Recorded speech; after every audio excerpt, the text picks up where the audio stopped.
Give me one more minute. Cats are doing cat things.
Ugh, okay, so you know that saying about herding cats? Yeah, that's been my morning. Ugh.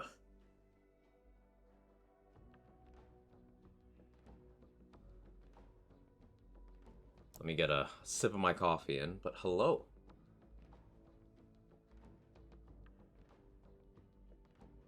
How's everybody doing? Good to see all of you. Hope you're having a wonderful day thus far. Mr. David Bowling. Root, saw a notification for BL3 theorycrafting streams in here instantly. Love this stuff. Yeah, me too. I just got the itch. I played a bunch last night. But I figured I'd do a little more today because I wasn't gonna stream today, but then I was like, I may as well do this for a little bit. Can't really justify taking more days off. Gotta pay the bills and such. Reckless Monster, Mr. Sean, Mr. Ron,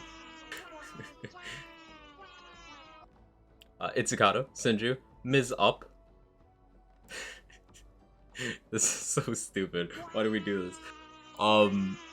Chester, Goliath. Enjoy your lurk, Goliath. Good to see you. Glad you're here.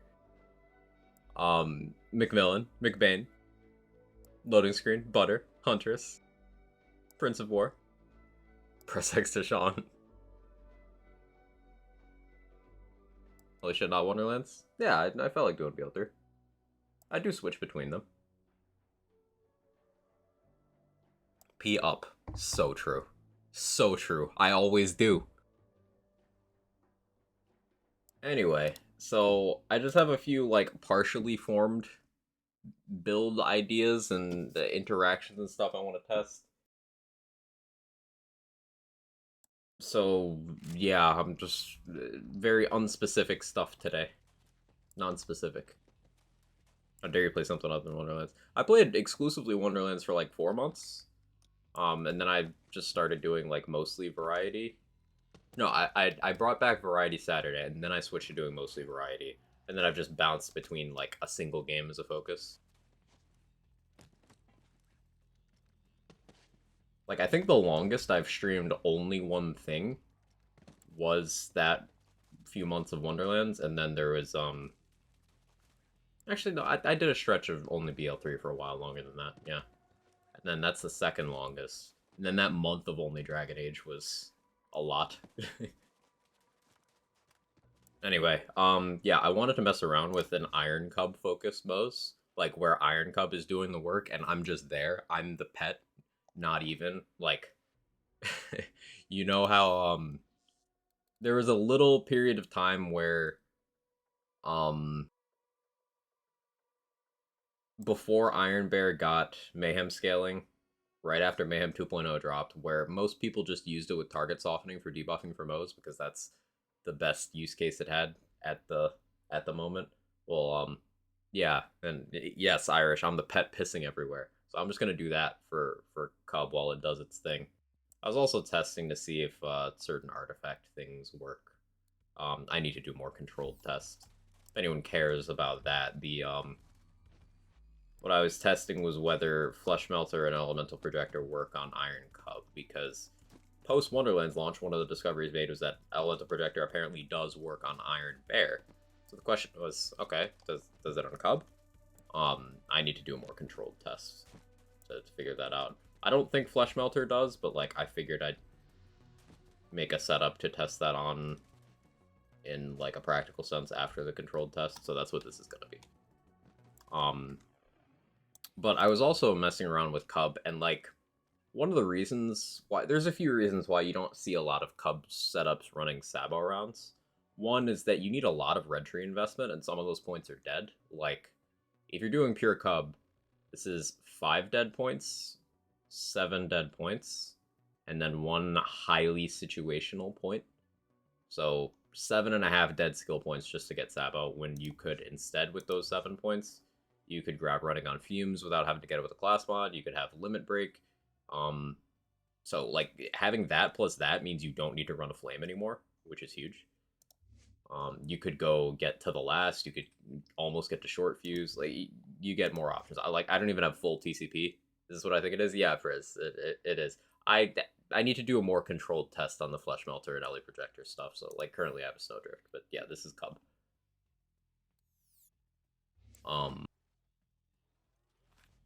A Projector Bear? Yeah.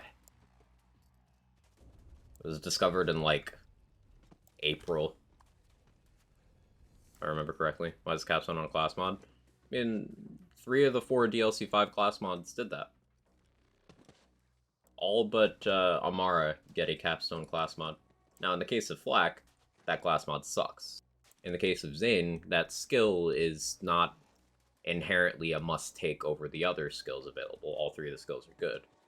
In the case of Moe's, it's good, but it's not a damage increasing capstone. It's a quality of life one, which makes for cool build crafting. Yeah, so the other reason why I think people don't use Sabos as much as they could is fear of Cub blowing itself up. But I've noticed that it just kind of doesn't. Like, I did this entire Hemo fight last night without Cub blowing itself up a single time. Like, 1 Cub activation. It was just chilling. Now, of course, it wasn't missing this much. But of course, when you get people to try to watch something, what can go wrong will go wrong.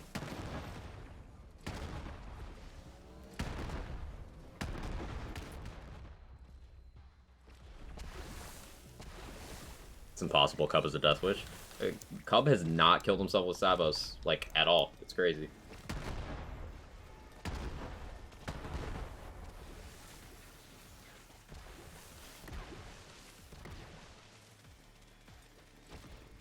Hit the super badass.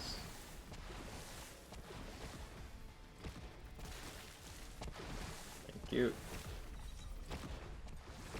Good old showcase effect. Yeah, Junction. You know it. Okay, shoot. No? You're just gonna... No? Okay. There it goes.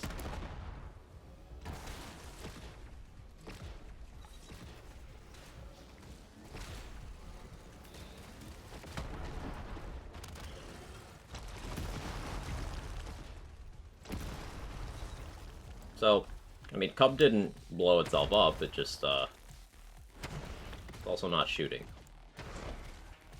I'll cast him at a better, or not cast, place him in a better position once it ends.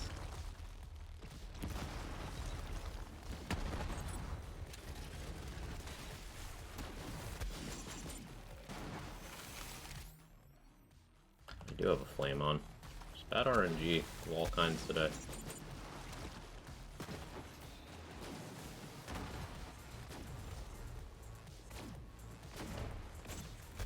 There it goes.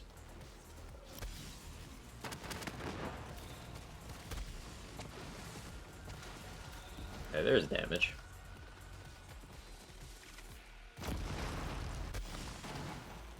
Also referencing, a few days ago we had a discussion about, you know, how to not die in Hemo without lifesteal. Here you go. This is it.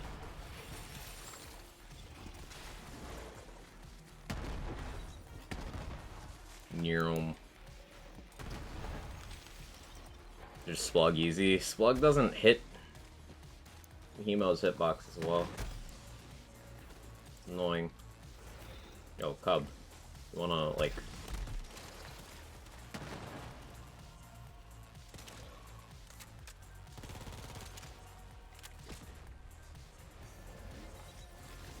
When it attacks, it's good. Trust. I'm not on copium.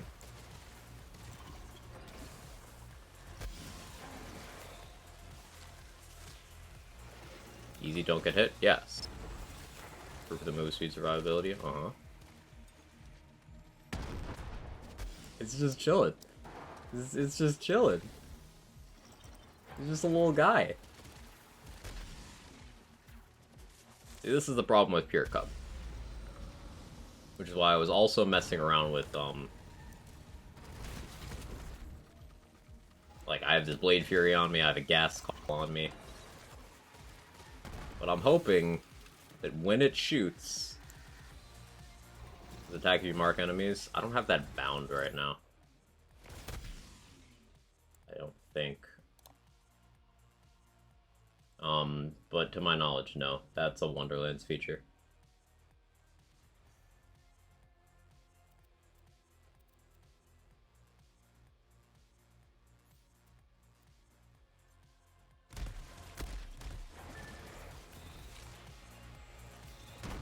Yeah, no. I remember doing this with auto, very painful how long I had to wait at times. Like, with my sample size of 1 yesterday, it was so much better. Here's what I'll do. Just run it again. You have to wait 3 to 5 business days for Iron Code to respond. Sometimes it feels that way. It's still better than Flak Pads? Yes. I did a full GTD and a couple MTDs with this as well. The worst you have to do is wait. Whereas with Flak Pets, the worst you do is die.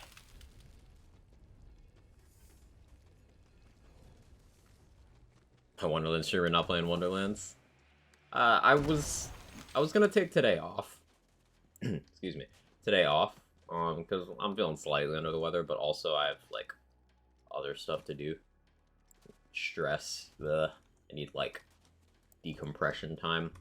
But I also figured that I should be a little more consistent and at least get some kind of content in for the day. So, we're doing this. Just asking the Discord, is future creep action skill damage a different value? Different value. There's 3 different types of Iron Bear damage, if I'm remembering correctly. One of those is action skill damage, but that is only Stainless Steel Bear, Scorching RPMs, and the action skill damage stuff.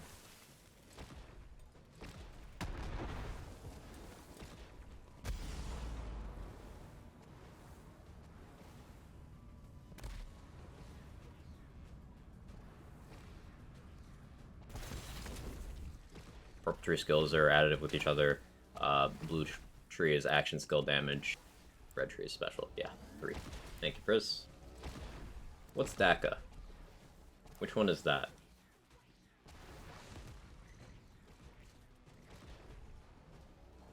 Action skill? Cool.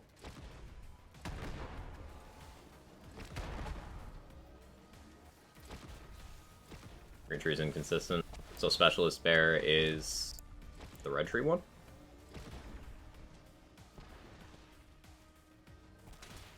Kevin ate too fast and puked. He'd do that sometimes.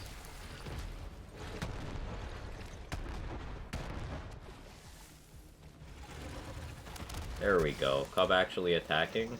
Say it ain't so.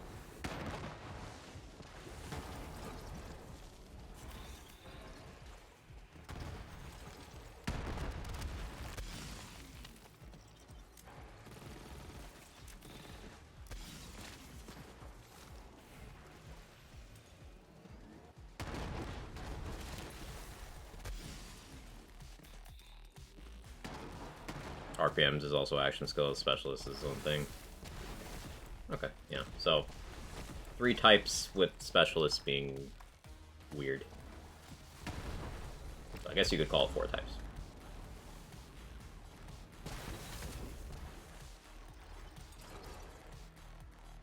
But then Flare is another one. There's a bunch. Hey, Borderlands Gamer, how you doing?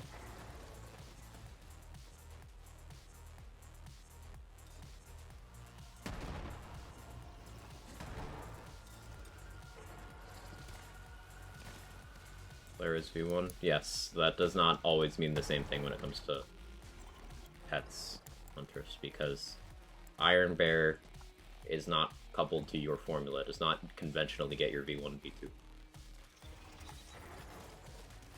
It's not like a Flax situation where every skill that gives V1 also gives Flax Pet V1. But like it also gives Flax Pet Flax V1. It's different situations across characters. Better example, Digiclone does not get Zane's V1 in any way.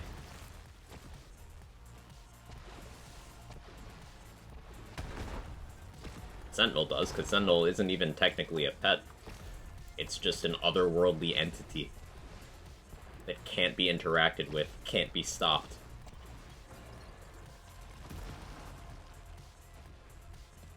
Check your mail. I saw that yesterday, Snow. Thank you for the poop.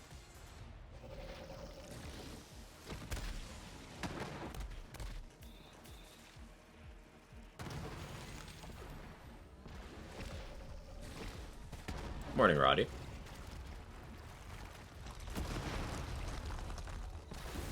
I'm trying this with Flame right now, but maybe maybe try this with different class mods. I want to do this with Heat Exchanger. That should be like really good damage. I definitely would not have enough uptime, especially if stuff like that happened.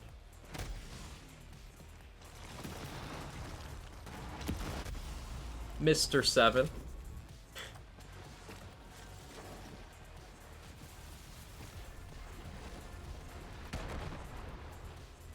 How you doing, CC? Ah, I see what you did there. The salute. It's a 7. It is when we hang out. It's 7 up. Way too dank.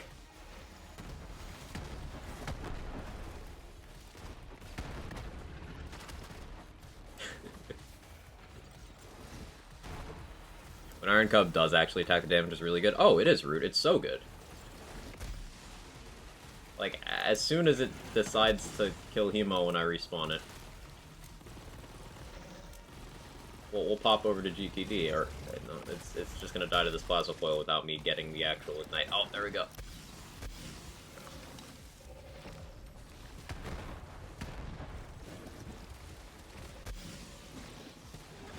Okay, yeah. Like, Cub mobbing through the first room of GTD is actually crazy good. And one of the reasons why I am very curious about if LA Projector applies to Cub is because that opens up the option of you giving Cub nukes, taking a red suit, and then spamming a Pestilence. Just make sure you don't have Skag Den or Big Surplus, but you just reload a Pestilence while Cub does its thing. Because both Cub and the Pestilence Nova scale with Splash and action skill damage. So you just take the same things and boost both of them. Something I was thinking about, but can't be bothered to test.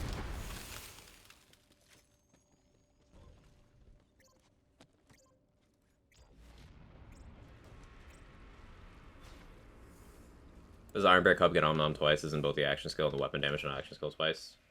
Priz would know that. I don't remember offhand. The whole Om Nom sphere of things is so inconsistent. It's wild.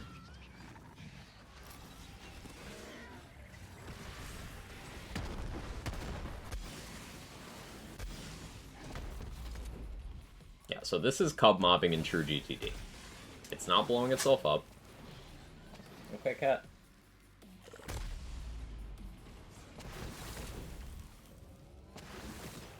The low rolls on the Sabos, you know, without full buffs or 90 mil, that one was 242.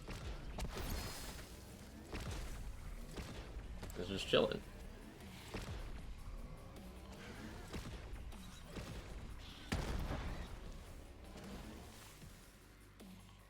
Oh, once from memory. I'm doubting myself enough so to go search for bots. Does anything Flax Purple Tree work? Every time I ask people, tell me it's useless and shouldn't bother, but it seems like a really fun build needed over the master. Just for you, Beef, I will go 1-to-1 through everything in the tree for you. Because yeah, you're absolutely right. Like sometimes people will say, "Hey, this thing is bad," but not tell you why. I'll tell you why. Tell me why. No, it's in my head now. Currently working on getting a rack stab built together. Most of the stuff I need now. Just figured out the mechanics of to get the most damage. Well, I happen to hop on rack stab, so I can explain that too. But yeah, for Beef. So Ion Loader says elemental resistance plus 30%. It's elemental resistance minus 30%. It literally makes you squishier. Gravity Snare has no upsides. In fact, the Anoint for Gravity Snare that says 250 gun damage, it's tied to the Fadeaway Anoint that's 150. So it is also 150. We've had a couple other instances of Anoints being tied together in values. For example, Amara's Siren Rad is tied, or was tied to Moses' Auto Bear Incendiary. So like them changing one changed the value of the other visually, even though it didn't actually change it. This is one of those situations. Gotta go fast can sometimes cause your pet to despawn from existence. Now, this can happen without gotta go fast, but I have noticed it more frequently with increased pet movement speed. If I have thin red line and below 50% health and get to bear, just get you out? No. Oh, you clearly don't know what rack step is. I'm sorry. I'm doing a different thing also. Success Imminent works. It also gets mayhem scaling. Like, it's honestly not terrible. It's just it kills you more often than it helps you because it triggers on both you and the pet when either one of you breaks or fills your shield. So that's 4 separate trigger conditions, which you might think means a lot of Novas. Well, no, it has a 3-second cooldown. This just means it will trigger as close to that 3-second as possible while you're in combat. So if, for example, you are standing in water and your pet is fighting something, your pet gets shot, breaks the shield, you get a Rad Nova around you, it irradiates the water and kills you. If you're walking by a barrel while your pet's fighting something, or even worse, after combat while your pet's shield is refilling, Rad Nova happens on you, blows up the barrel, kills you.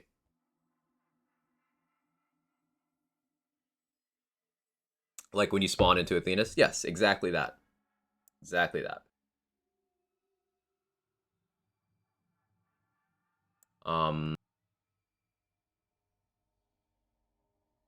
Agility training turns off if you go down or if you get too far from your pet, or if your pet's dead. Better Toys works. Nothing wrong with this one. It's actually one of the good skills in the tree. Like, unironically, Better Toys is good. So, rare purple W. Combat Vet also works. Note that it is lifesteal for the pet, and it's just kind of worse at doing so than Who Rescue 2. And Who Rescue 2 provides a benefit to Flak as well. So, like, if your build can justify getting a point in this, then you don't need that. It's just overkill. Flak needs more survivability. It's thought as a tree. Lick the Wounds exists. I mean, you have Lick the Wounds, you have Rage and Recover, you have just the ability to kill things in general.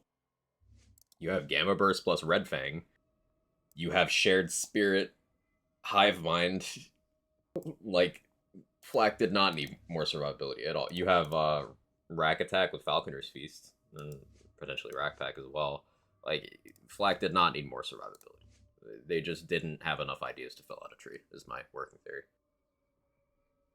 Just realized my Dagobah is so weird. Oh, yeah?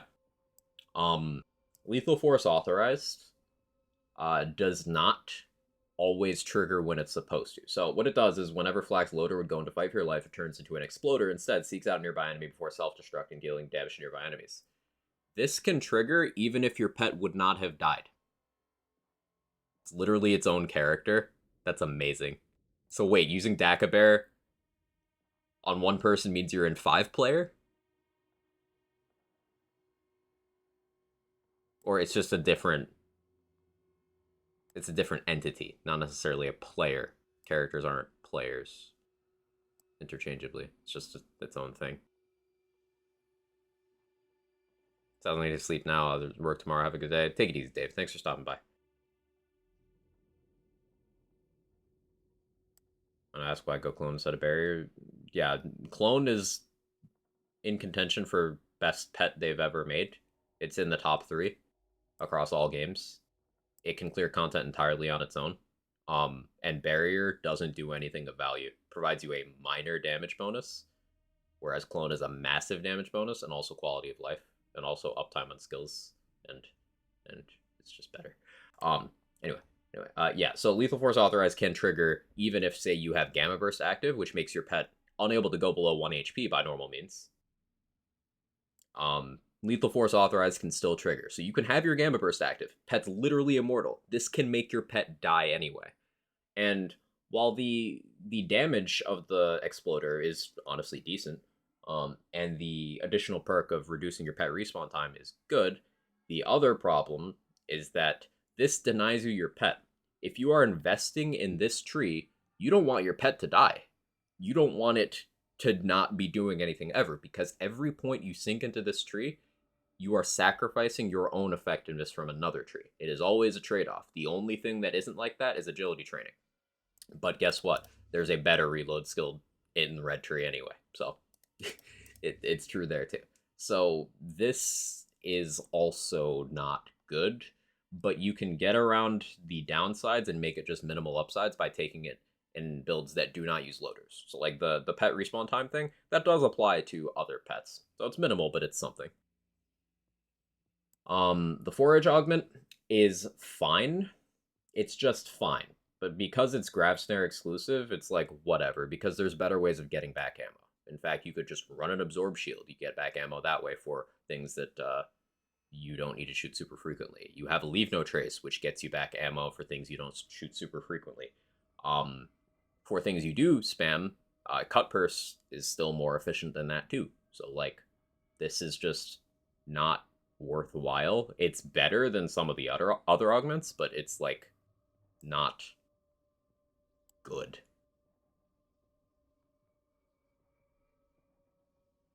Huntress, I answered you. Bear does not get you red. It does not get that annoyed. Throat Ripper is good. Throat Ripper is good.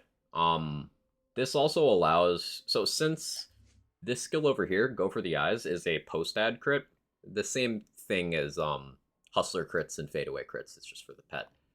You can actually double up and get Throat Ripper, if you get lucky, on a Go for the Eyes hit, and that's significant damage. That's kind of the crux of what makes Boom's build Killer Queen, the Spider Ant Countess pet build, go crazy, because you get a Throat Ripper on a Go for the Eyes, and it's a lot of damage. Also, Throat Ripper is cool when you combine it with things like Atomic Aroma, when you combine it with things like take this and give your pet a red suit or a Ember's Blaze for the aura. So Throat Ripper is another good skill from the tree. So far, second tier, much better than the first. Then we get to the third tier. Wide Net. It sucks. The trap duration plus 25% might sound good, but in practice, it's completely minimal. Trap radius plus 100% might sound good until you realize that Gravity Snare, when it does that knock up and stun effect on enemies, it holds them for less than 1 second, at which point they continue shooting you while walking out of the radius. At best, if you have something dead center inside of Snare and you have Wide Net, it'll put down the enemy, they'll shoot at you, and just on the edge, they'll get picked up again for about 3/4 of a second before getting put down, shooting at you some more and leaving. So it's bad. Hey Don, thanks for the prime for the 28 months. Why did they make it like face grasp? I don't know.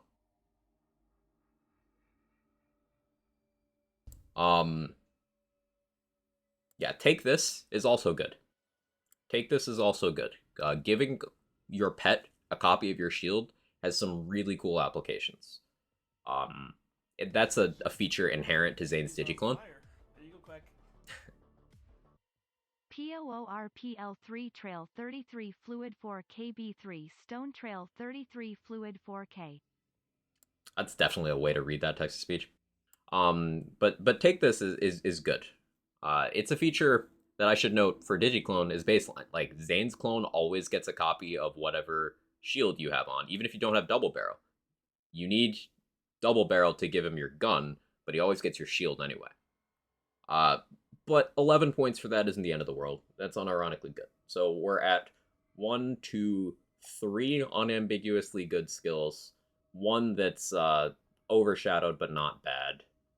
One that's impractical. One that has unfortunate bugs attached. And then one that's completely redundant. So not a great ratio so far. Now we're at Bull Loader.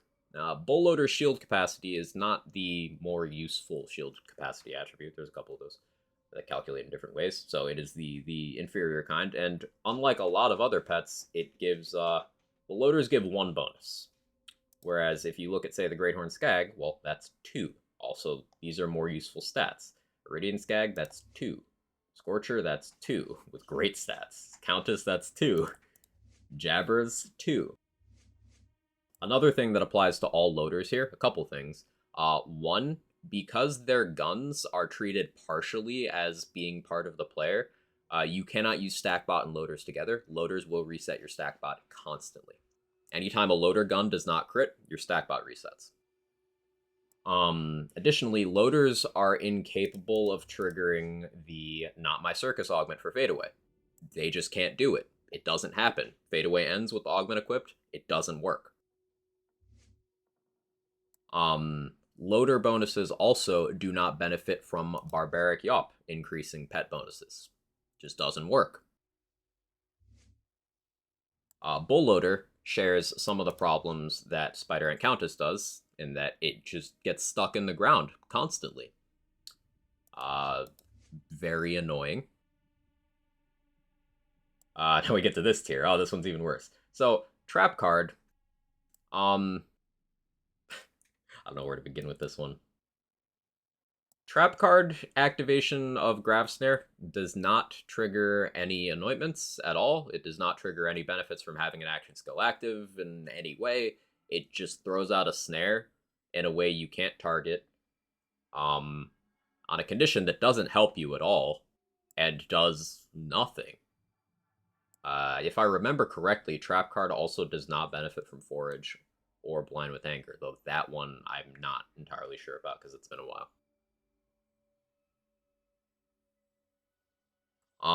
Monkey Do. The listed pet crit damage here is inaccurate.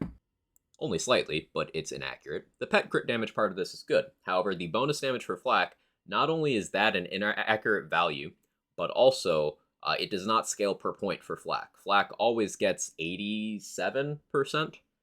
Even if you have 5 points, it's still 87. If you have 1, it's 87.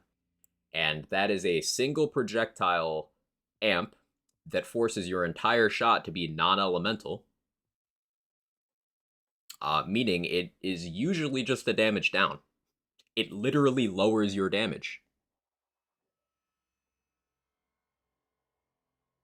Woolly Armor is a near useless stat for the pet on a very awkward condition. 75% damage reduction for your already nearly immortal pet that is only active while Flak's shields are full. So a bad effect that you won't have uptime on. The duration for the thrown out snare with trap card only lasts for the remainder duration of the initial one too. Amazing. Amazing. Not even a challenge is not the same kind of action skill duration as say Zane and Mose both have ways of increasing their already active action skill. Even Flack has another way of doing that with Endurance will extend Gamma Burst while it's on. Not even a challenge stacks are not dynamic, they're snapshotted. Meaning, if you increase your duration of an action skill that's already active, it doesn't work. You need to have all of your stacks when you pop the action skill. Meaning, if you want maximum benefit from not even a challenge, you need to wait until your pet has gotten 10 kills in 12 seconds, which doesn't ever happen anywhere in the entirety of Borderlands 3, and then you pop your action skill.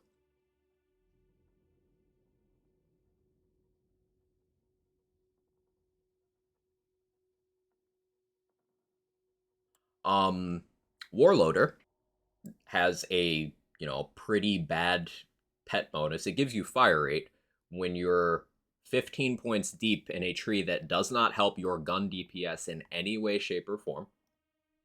It has the other issues that are associated with all loaders. Oh, I forgot to mention that on Anathema, the first boss in GTD, there's 4 pets that cannot survive the Nova attack, even through Gamma Burst, and it's the 3 loaders plus Spider Ant Countess. Warloader's grenade. Warloader can throw a copy of your grenade on a 20-ish second cooldown. And you can force it to do another one by activating Gamma Burst. And that grenade can do a lot of damage. So people will attribute a lot of player power to that. But the thing is, Flak can simply throw 2 of their own grenades and do comparable amounts of damage. Or Flak could throw many more than 2. Uh, and it's easier to control. It requires no investment in this tree at all, and it's simply better. But if you were doing pet stuff, Warloader throwing, say, a Hunter Seeker does clear rooms. It's good. It's just it also often throws the grenade at a wall and kills itself. So there's that. Blind with Anger is unironically very, very good. This augment is actually sick. If this augment was here at the 5-point tier, you might actually see some use of Grav Snare, like some situational swaps to Grav Snare for, say, clearing crystals and Guardian Takedown, because any enemy that walks into Snare while you have this augment gets the Mesmer effect applied to it. Just instantly. There's no cap on number of enemies it can affect, to my knowledge. They'll all just start fighting each other, and they'll all be counted as friendly to you. You can still damage them, but they'll be counted as friendly to you. So, like, you could just pop Snare on top of a crystal, and anything that walks in no longer counts against you. Yeah, it does suck that it requires 20 skill points, and you're still using Gravity Snare. Also note that this means that Grav Snare has 1 good augment, and then 1 trash augment, 1 heavily overshadowed augment. So by default, your second one is gonna be Wide Net, just because it's the least shit. Did you even take it at the 10 mark? Yeah, at the 10 mark, you're still only going to take this, so, like, that's forgivable. But it's at the 20 mark. Keep them safe is too many conditions. It's whenever Flak issues an attack command, that's 1 condition. If Flak's or their pet's shield is less than half full, that's 2 conditions. A portion of Flak's and their pet's shields are restored. Not even the whole thing, just a percentage, 10% per point. This skill has a short cooldown.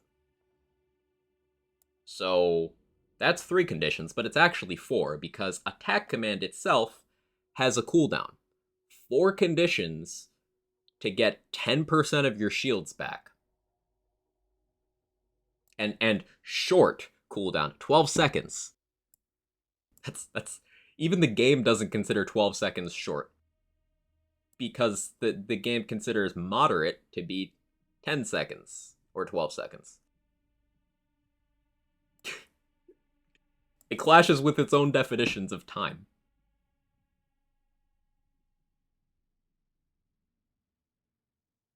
Comparing Keep Them Safe to Phalanx Doctrine is good perspective. It is, because Phalanx Doctrine is in the same tier of Moses Red Tree as Keep Them Safe is, with the condition of, hey, kill thing.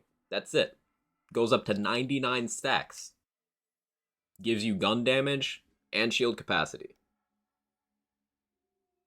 But, like, this Samsara is short, yeah. And then capacitance, in contention for worst capstone in the game. Whenever Flak activates their action skill, they gain greatly increased shield capacity for a short time and immediately begin recharging their shields. The skill has a short cooldown. So it is triggering your natural regen, so it stops when damage happens, to my knowledge. 100% shield capacity is not double shields. Remember, there's a shield formula. It's got a duration of 16 seconds and a cooldown of 16 seconds. So you could only trigger this once, like it doesn't stack or anything. And if you should lose it somehow, because, this tree is a buggy mess, you can't turn it back on until 16 seconds have passed. This is also capping off a tree that does not increase your damage in any way. Remember, the only thing this does to your damage is situationally decrease it with Monkey Do. The only way Monkey Do increases your damage is if you're using a weapon with one listed card projectile that is already non-elemental or is an element that would be better served by being changed to non-elemental. And even with that, because this doesn't scale with your point investment, you get exactly 1 skill point worth of damage if you meet the conditions from the entirety of Purple Tree. Fuzzy Math is good. I skipped over Fuzzy Math. I think everyone knows Fuzzy Math is good. If Fuzzy Math was like up here, you'd see more Purple Tree usage as well.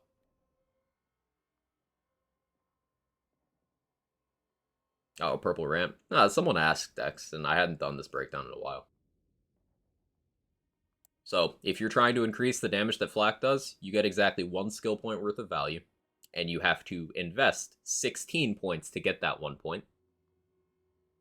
None of the pets in this tree are worth using over other pets, unless you really like the thematic aspect of having a loader throw grenades.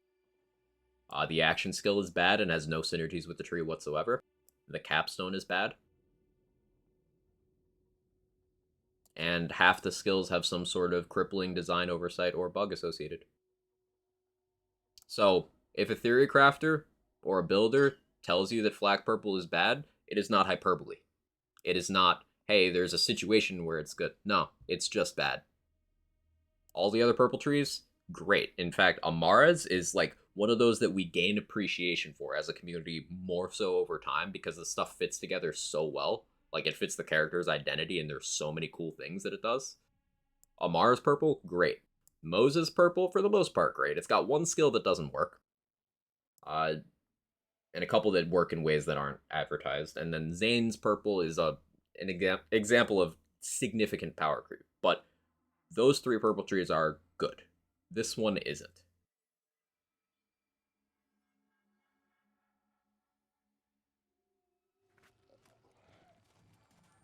As for the question about rack stab, I happen to be on my rack stab save, so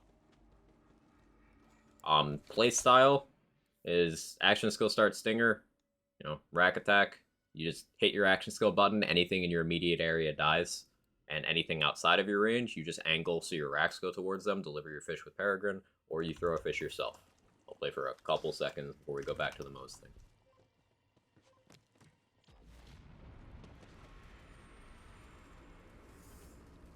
Take this, inherit to all pets, and turn pet into double barrel. Thank you for explaining, really appreciate it. Yeah, no problem, B.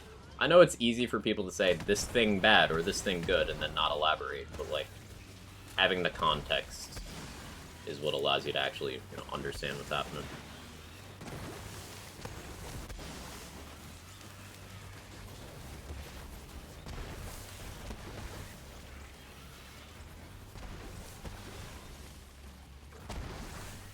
So yeah, this is why rack stab is the gold standard for Flak speedrunning. Almost all Flak time trials records in the takedown and raid boss. Actually, I think it is literally all Flak time trials records in like top 5 across the board for Malawan, Guardian, and Hemo. It's all rack stab. Like, it's just the most efficient. Now, in endgame rush, it's a toss-up between theoretical Lucky 7 stuff, rack stab, and grenade racks. In Proving Grounds, there's enough competition between rack stab, grenade racks, Lucky 7, few other things. And in Slaughters, Lucky 7 wins out, usually. But for Takedown, like, it doesn't get better than Rockstep.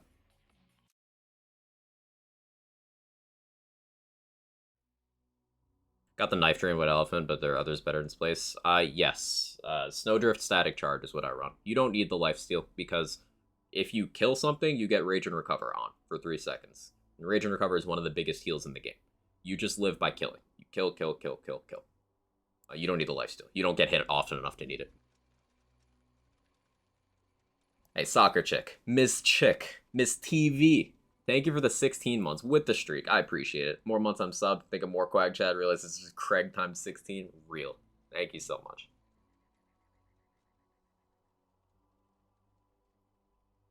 Rackstop in the build doc? Yes.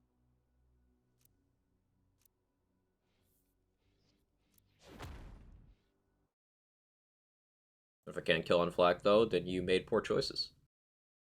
Snowdrift Static Charge. It's amazing. Thank you so much. Get one of those tonight. Yeah. The biggest thing, Root, is Static Charge. You want a Static Charge with, if you can get it, area damage in the 2nd or 3rd slot. That's the most important thing.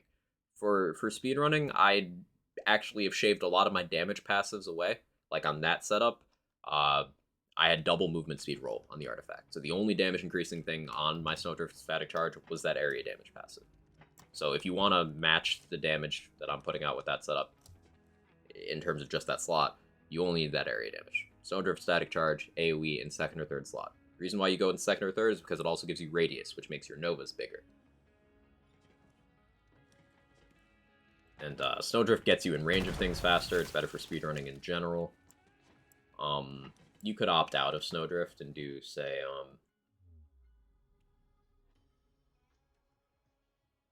an Elemental Stone for more damage. But, like, you don't need that damage. And the lifesteal from Knife Drain just isn't needed either.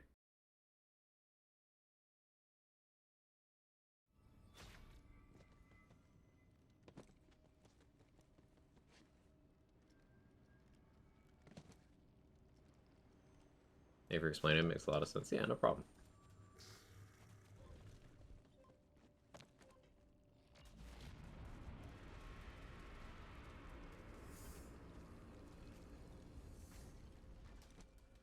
Skill issue? Yes. You can't kill on Fleck. Automatically that. Couldn't possibly be that the gearing is complex. I know you're trolling, but...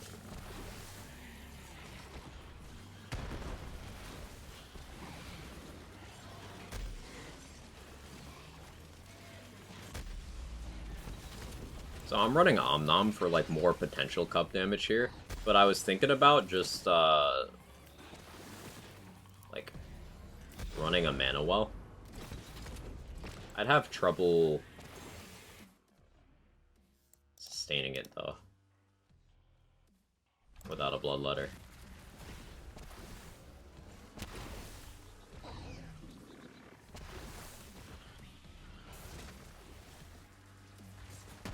Yeah, this is the pure pet gameplay people think that they're getting from Warloaders. They're not.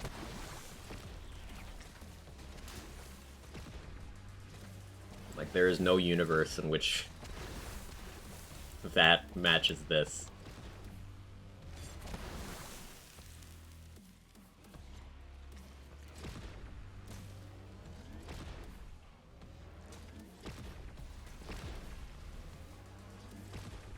This isn't even peak Cub. It's not.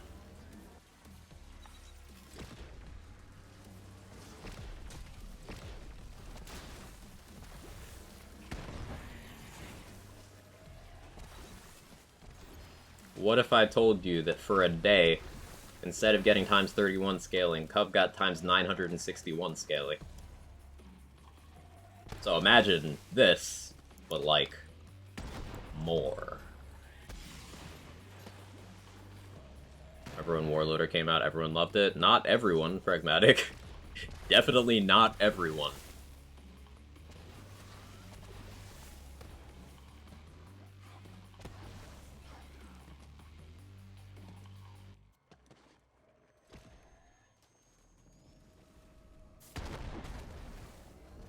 Like, it actually used to be even buggier Bo's got more than 961 skills with triple dipping too. Yeah. Yeah, I forgot briefly about the stainless steel bear incident. And like Warlord, they like the grenade throw. Yeah. Because there's a couple bugs with purple tree pets that they actually did stealthily fix. None of the ones I mentioned, but ones that used to exist was loaders used to not be able to stack frenzy. And they also used to not get certain pet-only bonus elements, such as from Gamma Burst, on certain attacks. Both of those were fixed. But yeah, they used to be worse. Like, this isn't even peak shit loaders.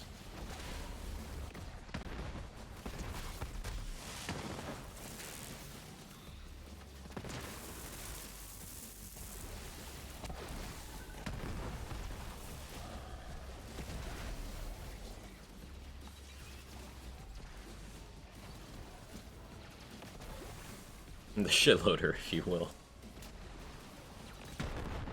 Meanwhile, with Cub, like, I still have damage, because the way Moses trees work, even though I'm missing out on things like I don't have short fuse. I do not have short fuse. I don't have max TCP investment. I don't have Phalanx Doctrine. I'm missing some core damage skills. Like, I don't have any points in Scrappy. But because I'm Mose, I don't give up damage to get Cub damage in the same way. I can still kill things. If you take a full Purple Tree Flak, they can't kill things on their own. They just can't anymore. You lose your ability to do so efficiently. But Mose doesn't lose that. That's why Mose and Zane are better pet characters, because they don't give anything up to do it. Like the Jabber because he looks cool. I use the Jabber for speedrunning because he gives you movement speed.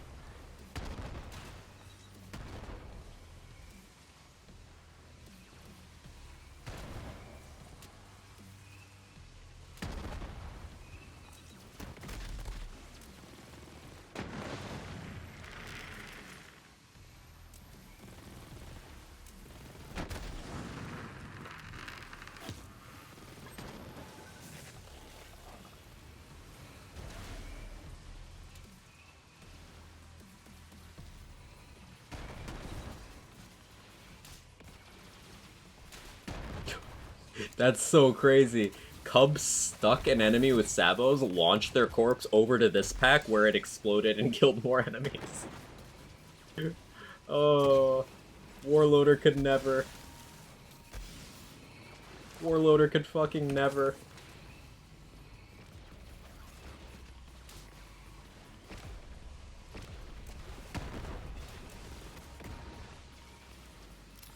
Cub trick shots.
Pretty clean. I'm just gonna make montage with a constant purple filter at this rate. I believe it. Plenty of dubstep. IB grenade annoyant work on Cub? Yes. But the grenade comes from you, Chris. So, like, more often it'll just be a Mesmer will launch out of my crotch into the ground at my feet. Which isn't the first time that's happened.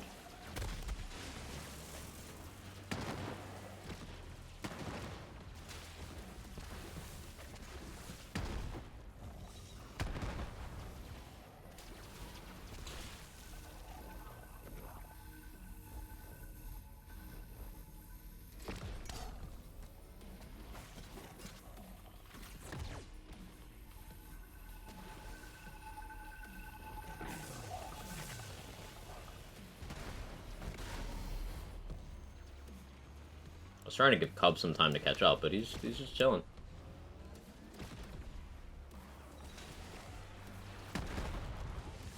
I'm also running Flame here, so as Priz noted, this isn't peak Cub.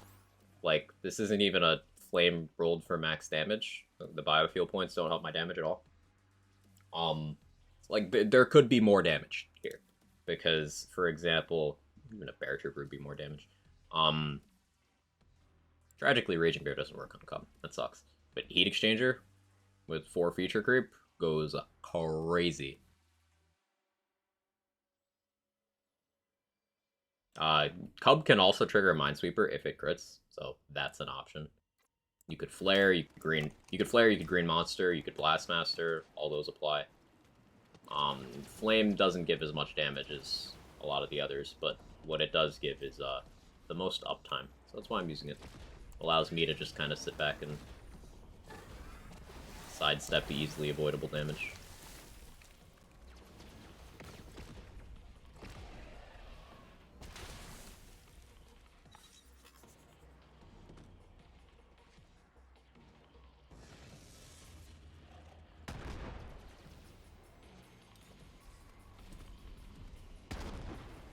Cub, you're running the wrong way, buddy.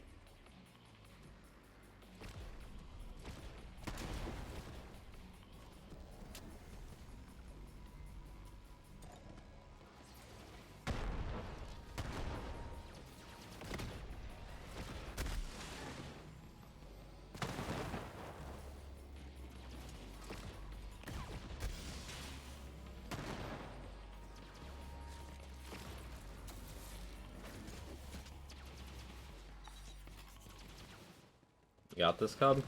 Yeah, you got it. Proud of you. Alright, we could build for my friend never shoots on Mo's, only uses Iron Bear. Returns requests Bear, doesn't last forever, and Flame's chance just not proc any ideas. But, like, have you heard of grenades? Grenades either for primary source of dealing damage or for proccing Flame. Which is usually what's done anyway, for Flame. Also, this is a build where you can just not shoot and you can just have Cub do all the work. Onova is a build that held True Guardian Takedown record for a while that you also don't shoot on.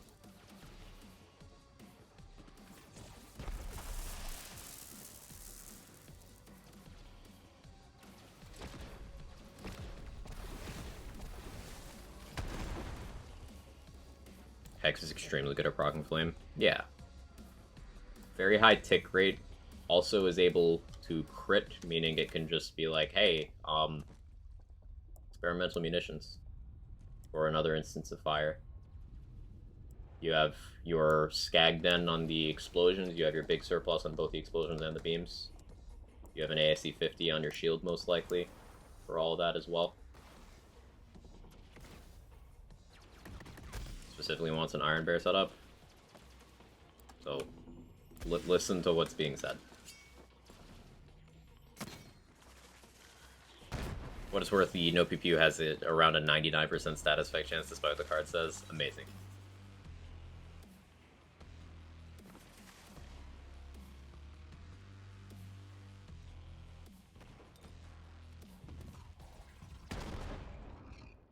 Cub, you gonna come down here? Probably not, huh? I guess I gotta wait. I need to wait without dotting anything, because that'll keep Cub active longer.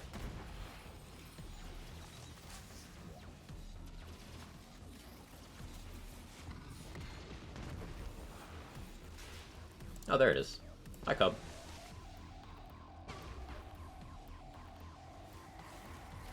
I don't listen very well, it's an issue. Hearing and listening are two very different things. Listening is a skill. It is something you have to cultivate.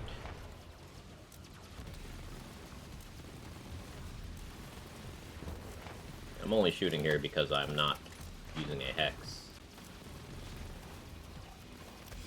But one Hex throw, on average, is more than enough to trigger Flame.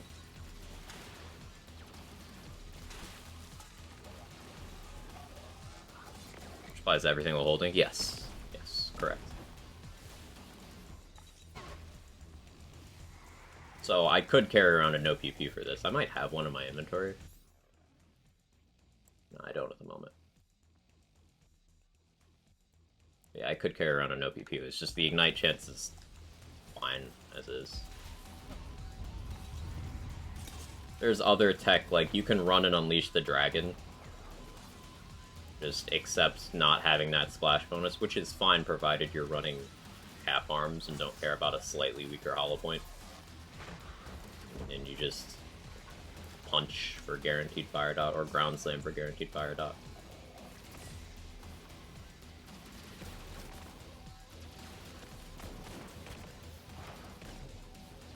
You can also ignite yourself for flame.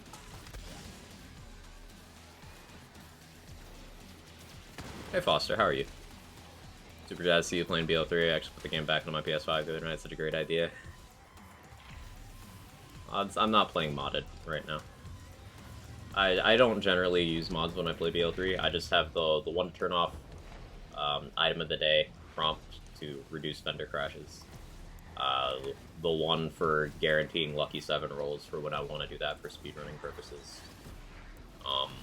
Longer photo mode range, and dialogue skip. Those are the only mods I run. I don't use anything that changes gameplay. Because I like vanilla BL3 gameplay. It's not like BL2 where I want to change the entire thing to enjoy it.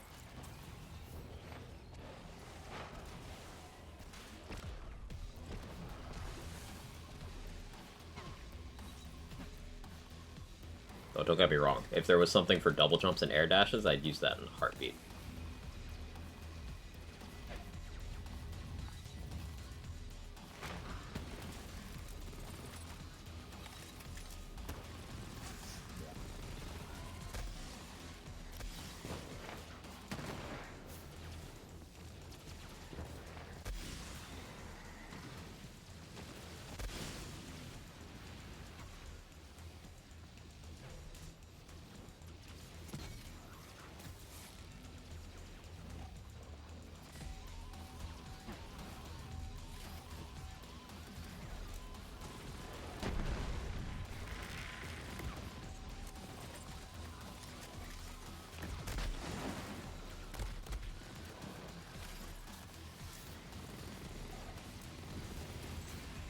That's why you should use an actual flame weapon rather than what I'm doing.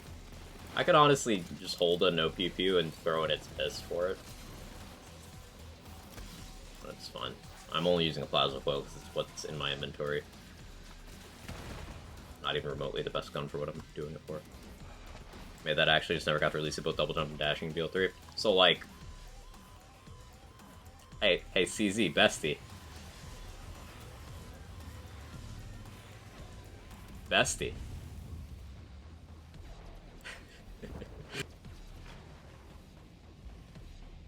Bionicle Jailer Quagmire. I like that one. Hey, Micro.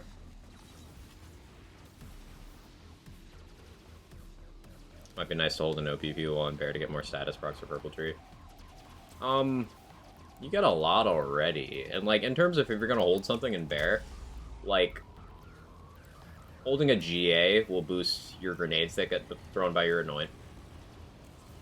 Holding a Dark Army will just give you additional bullets. Like, the Dark Army drones will just be shooting for you. And they're quite good at triggering status and things like that. I think it's a little overshadowed. Sharing is caring, bestie.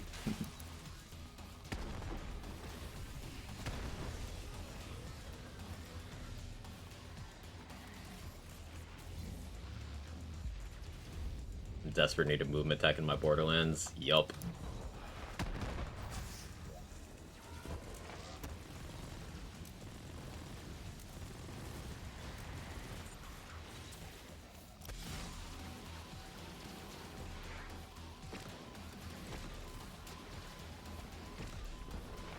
You know what I would do with that movement stuff? More than anything? I would play fucking Arms Race. Because, think about it, in a world with your skill trees, the way enemies work in this game, like, they would simply be unable to touch you ever. Like, Anathema can't really touch me now. If I had an air dash, it'd be fucking over. Something like Arms Race where, You're very flimsy and dependent on what gear you find, and you're scrambling a lot. I think that'd be fun.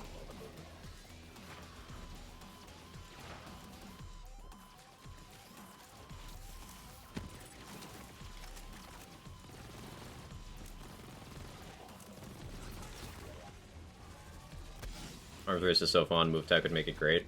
Arms Race is... So, like, despite the fact that some people absolutely hate it, for... let's call it reasons. Things that individuals did rather than faults of the mode itself. Arms Race is still one of the most viewed pieces of Borderlands content, franchise-wide. Like, in terms of Borderlands stream content, if your name is not, if you are not part of the BL2 crowd, I should say, and your name is not Moxie or K6, the biggest people who still stream BL3 are Arms Race streamers. That's just how it is.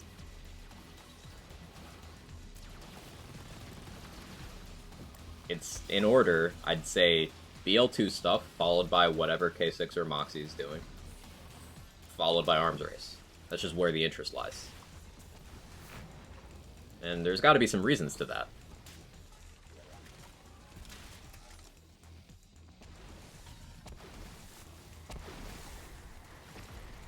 Like, a lot of people like to say it was because of the loot thing, but then, if that was the case, why is that still true 2 years later, 2 years after Arms Race came out, when EchoCast barely functions and no one cares about the loot anymore?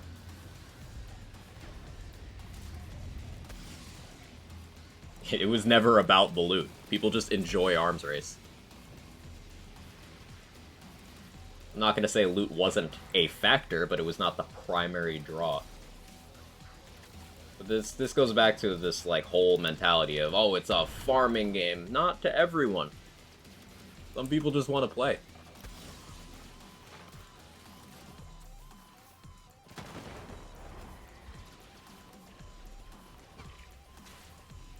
Care about blue, I also suck. Care about blue doesn't mean you suck, it means you have a different focus. People can want different things from the experience, but the stuff I'm citing is meant to point out that a large part of the staying power of these games is not the loot, it's playing.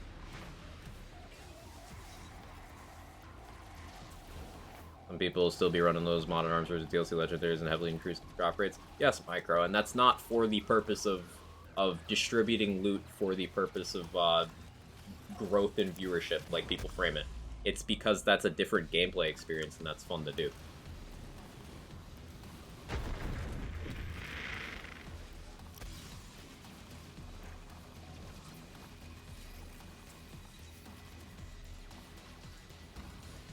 Like, those same people you're referring to are also doing things like running heavily increased difficulty mods. Like, there's mods to turn every enemy in Arms Race into bosses from elsewhere in the game. And those get used pretty heavily.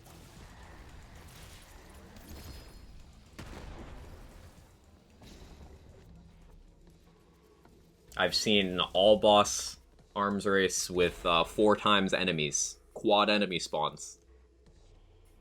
And of course, yeah, they have the increased drop rates and global world drop pool, including all DLCs and stuff. But that's just because it's fun. It's never been this nefarious thing on a community-wide level. Of course, there's been individuals, like people running around, you know, exploiting vehicles into Arms Race with their permanent revolters on so they could put it in their stream titles and try to do a partner push. You know, that's happened a few times. But it's not the systemic issue people made it out to be. It was just the controversy of the moment.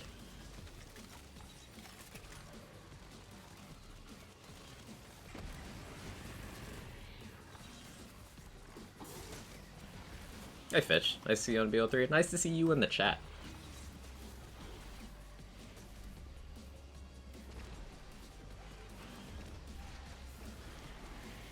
There's Cub.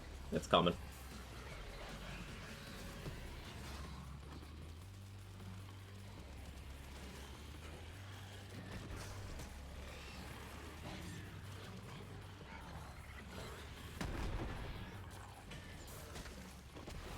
Although I'm honest, I played. I wish I had a PC to play. I actually just casually played and killing stuff. Yeah, like often with those arms race runs I did with those mods on, I wouldn't even extract stuff.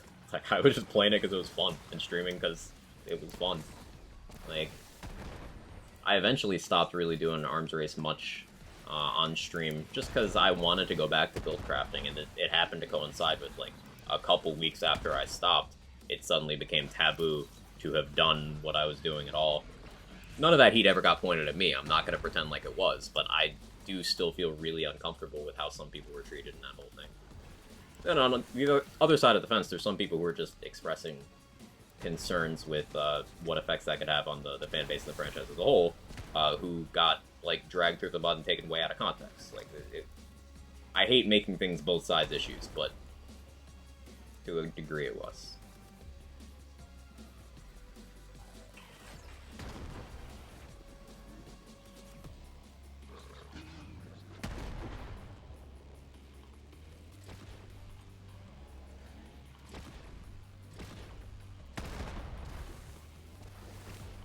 On a Damnation and Power Card in the same shotgun.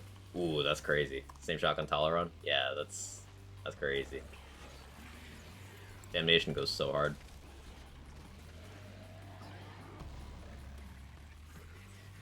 I'm just kind of waiting for Cub to do its thing. It's often just... I feel like if Cub is right in front of enemies, it tries to turn and run away. I think a lot of Cub's AI issues are, they tried to make it unwilling to blow itself up, but really that just makes it passive, because it also does it with things that won't blow it up. Like, it's just standing inside of its Sabo round explosions, and it's fine. Cap arms obviously don't do the self-damage thing. Cryo miniguns don't. But, like, Cub still treats them as if they do. Cub even kinda does it with Bare Fist, which is funny because Cub has to be in range to Bare Fist. But, like, why does it run out of range to get in range?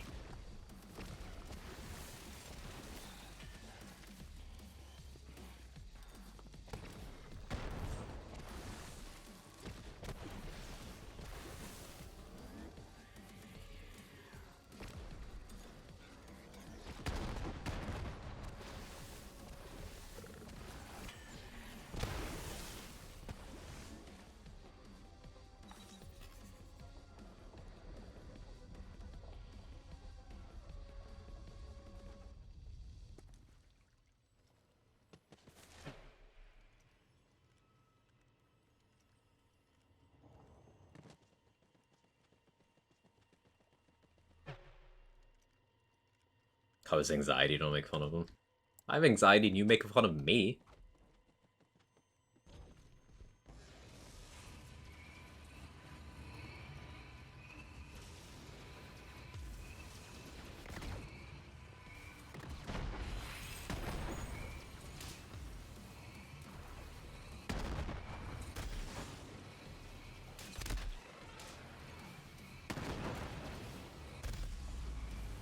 Oh, jeez.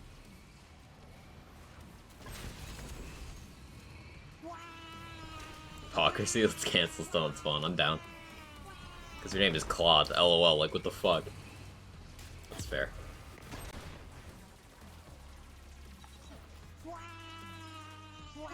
Hey, Moo Girl. There's a skill that let you put a shield on Cub, save space, be great on him. Oh yeah, just knock the enemies away so it actually attacks.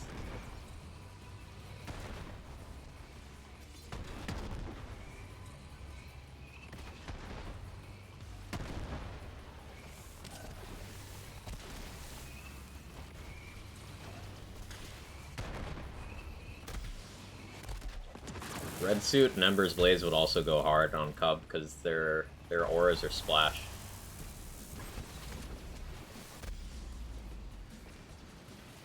And Red Suit can roll safe space.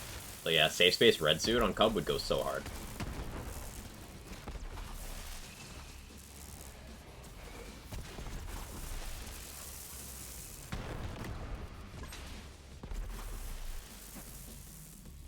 Which is being super buggy, only way for me to communicate is through fucking redeems. That's weird. I hope you have point. Well, we got the highlight for 100, so yeah, that's fine. But that's really weird. Is anyone else having problems like that? Or is it just like your account on multiple channels? It's weird. I mean, remember before there was that time that Twitch hated you and wouldn't let anyone gift you subs?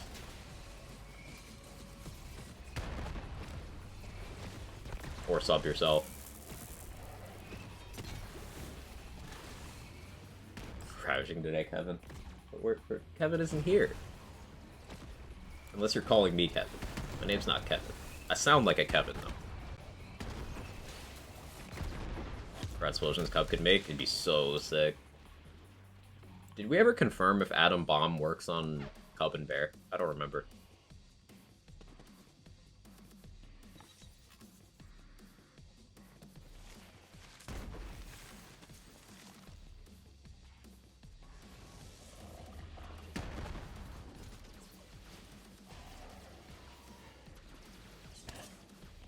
Cub?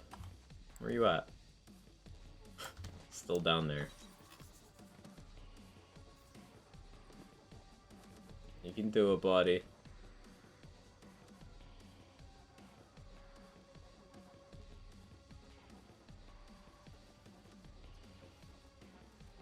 Our illegal name, Quag. Yes. Ironclad.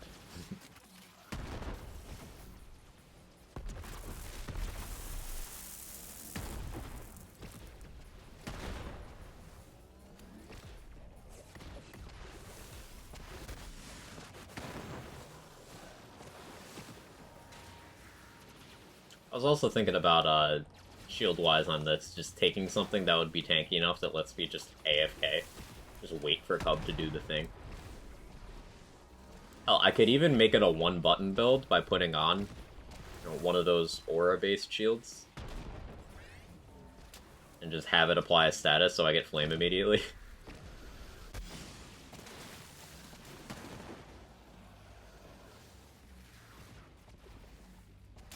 I think if somebody named their kid Ganondorf, Nintendo would sue them. I mean, does Nintendo sue people who name their kid Mario? It's like, they would have to allege that the name Ganondorf and not the character Ganondorf is their intellectual property. Even then, I don't think that would stand as a case. Because, like, can Nintendo prove that no one in the history of ever was named Ganondorf before they used it for a game character? They'd probably hire lawyers and try to prove that, because Nintendo is that petty. But, like, no rational person would attempt to do that. But Nintendo will. Yeah, we all agree on that, yeah.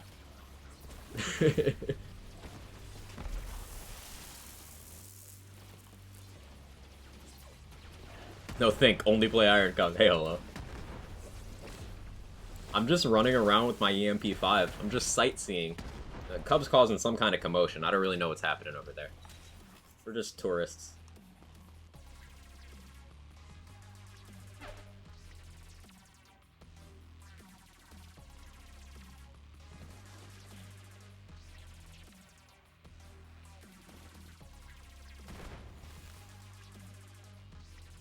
Hey, there we go. It's no longer broken. Welcome back, Moo. If Nintendo can copyright strike something, it will. Whenever the name Quag is taken, stop. Stop it. Don't bring that evil in here. Don't make Nintendo aware of my existence. Usually we just don't feed the Cub and let it loose near the bandits. Easy clap.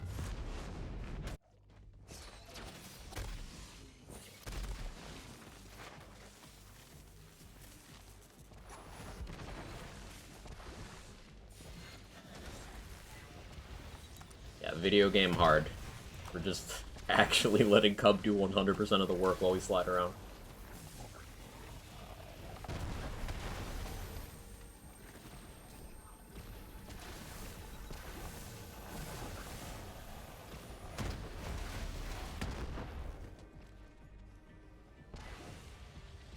No PP Emperor's Blaze would make this even more leisurely. I think I'll grab those, and we can do a Mallowan run.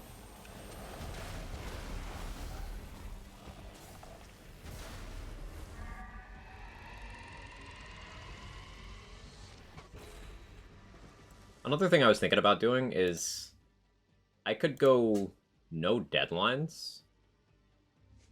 Maybe even no nitro engines, or never gonna give you up. And like minimal nitro engines to force Cub to have a shorter duration. Because if I can just keep spawning it with Flame, it'll just allow me to place it more favorably. More frequently. Yeah, I kind of want to mess with that. What do I gain from not having deadlines? I could max out TCP if I skip deadlines. Yeah, I think I'm actually going to try that. Someone remind me that I want to do that. Like, once we're farther in this.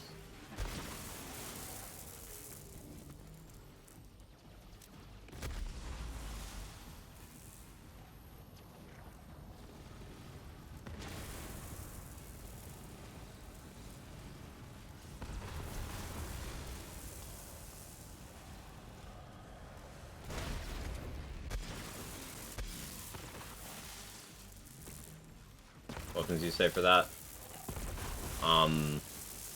No PPU, Ember's Blaze, still with Sabos. Cub's going to the bar fights. Meanwhile, Quag is looking at the flora and fauna. True. Jobs actually require me to be productive today. I need to switch to music. Thanks for being an outstanding human. No, you, Foster. Thanks for stopping by. And always for always having a kind word. It means a lot. It's uplifting. They're better DLC for Calm Farm than they're dedicated. Using a Schluter and farming any of the named mini-bosses has a chance to be profitable. I personally like Blister Puss. General Blister Puss, I believe is the name. Blister Puss with a Schluter is, like, a way of doing it. I usually do that because it's less of a time commitment than going to the bosses. Nav-dependent nukes might help your concept. More fuel drain, same as splash benefits. Yeah. Yeah, and nukes would allow me to have a less weird skill tree. Like, obviously, at that point, I could just dump the, some of the Armored Infantry, all of the Vladoff Ingenuity, and I'd be able to get better things. Like, I could get running on fumes in tree if I wanted to that way.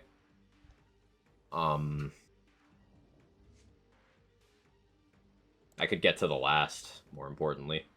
Like, not having to the last feels weird. I know CZ hates me for this one.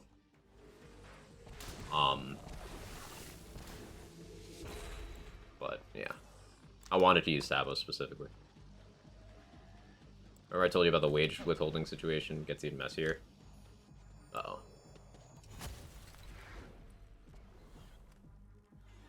Family of the salon I work for owns a huge portion of salons in Charlotte, so I'll be unemployed from nails in North South Carolina entirely.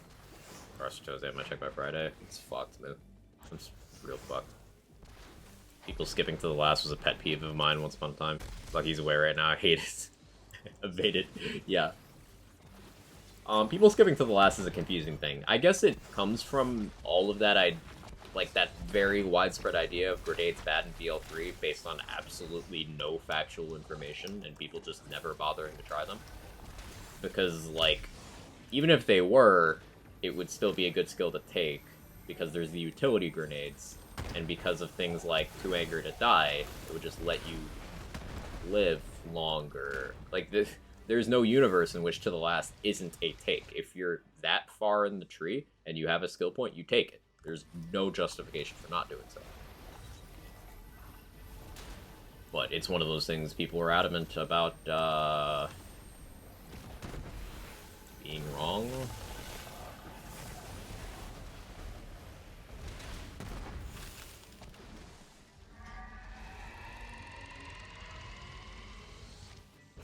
I feel life changing because I had no healing when I got up to the last solves that. Yeah.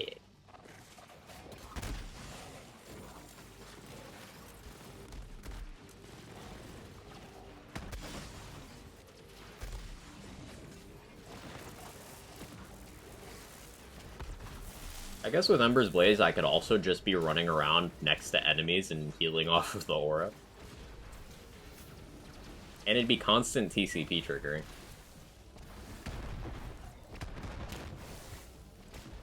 Number of arguments it deserves 1 point just goes on endlessly. Like, it's literally one of the best skills ever made, to the point where it's such a key feature that they made to the last baseline in Wonderlands for every character. You can cast spells while down in Wonderlands. Like, that's how good of a feature it is. They're like, this is so influential, everyone can do it now. It'd be like if you had a 1-point skill to get the ability to mantle. People would just not take it. And I'm like, but, what? But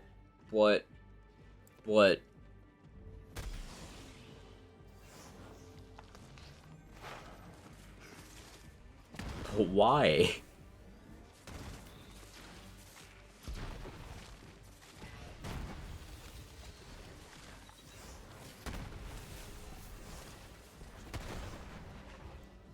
Forgot what skill we were talking about. Yeah, what the fuck would you take that skill? The one that lets you throw grenades while you're down on most in the blue tree.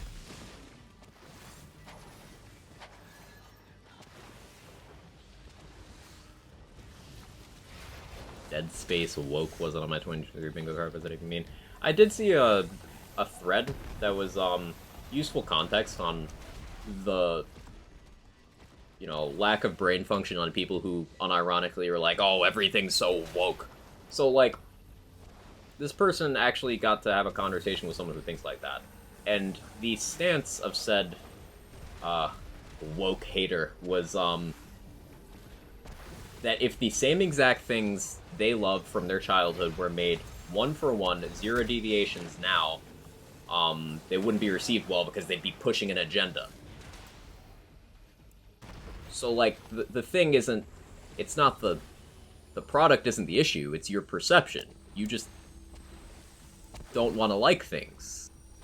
Like, that's all it is. Even if it is exactly the same but comes out on a different day, your perception of it changes. So you're the problem. Also, let's not get into the fact that, once again, the hijacking of the word woke from being a word of affirmation by Black Americans, just as another way of punching down at us by conservative politicians is a whole thing, but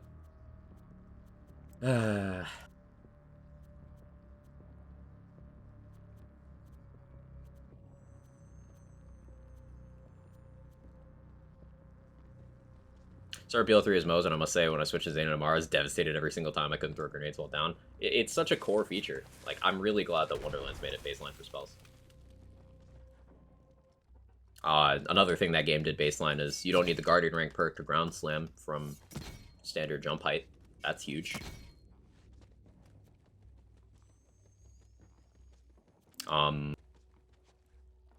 Borderlands didn't always give you the ability to move and fight for your life. That's something they introduced between games. Stuff like that goes a long way.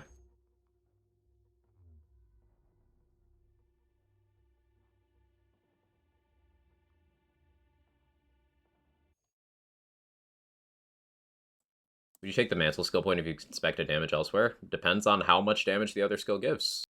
Getting 1% gun damage is not more valuable than having the ability to save your life if you get thrown from a cliff and you're just over the edge. Like, do you need 1% more overall damage if you already have enough damage? In fact, if you look at my rack stab speed running, my times have gotten faster as I've reduced my damage for things like movement.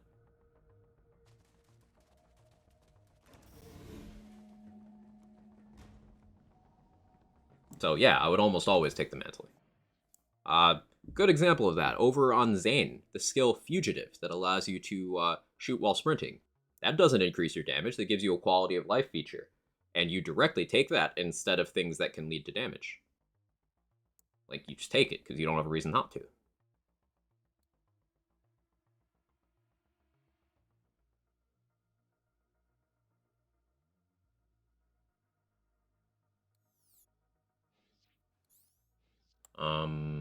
Okay, I needed no PPU. Do I have an Ember's Place? No, I need no PPU in Ember's Place. Also need to make room. I do have a no PPU.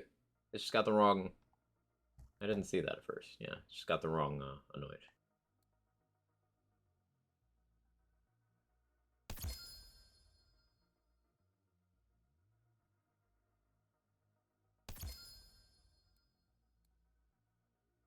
I'm gonna say, does VM work the same way Amnesia works? Amnesia is a global boost. VM is a gun damage boost. They're different stats. Global damage is calculated dynamically. Gun damage is on shot. So you need to be moving the second you fire. You need to be moving at the speed you want the damage value of when you fire the shot for VM to benefit you. Also, VM just gives much bigger numbers. Rude Awakening every time I use non-gun ability exposed. Fight for Life's consistently become better with each game, except you could argue, even though TPS Fight for Life is the same as BL2, level design of TPS being so vertical means you're limited. Yeah, enemies are more likely to get away from you, or you're more likely to go down in a position where you can't recover in TPS because of that map design. That's fair.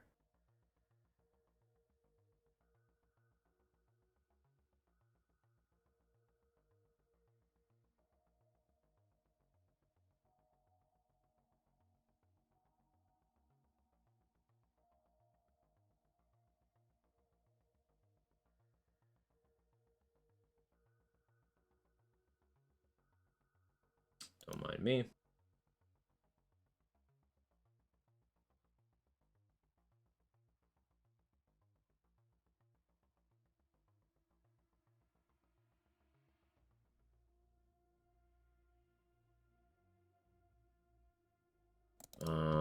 Ember's Place.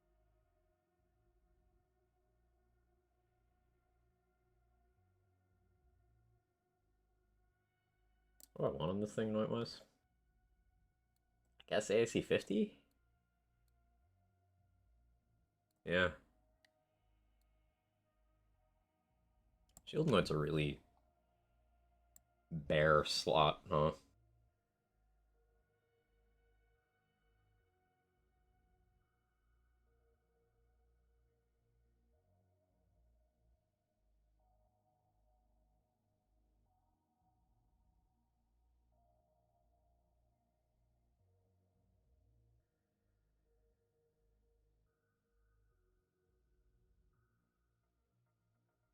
Okay.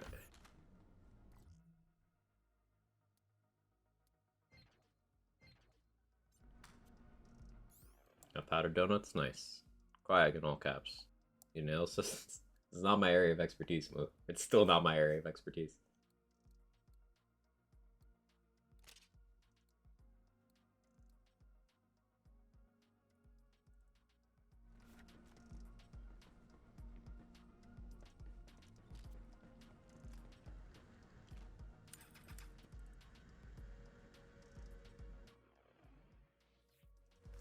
And let me turn off my guardian rank so I don't get the topped off bug. Respec. Yeah, write-up still accessible. Can't find it. If it's not, then I know either Rune or Joe has like a Discord message somewhere in my server or official or friend bots for it. We can retrieve it even if the post isn't accessible.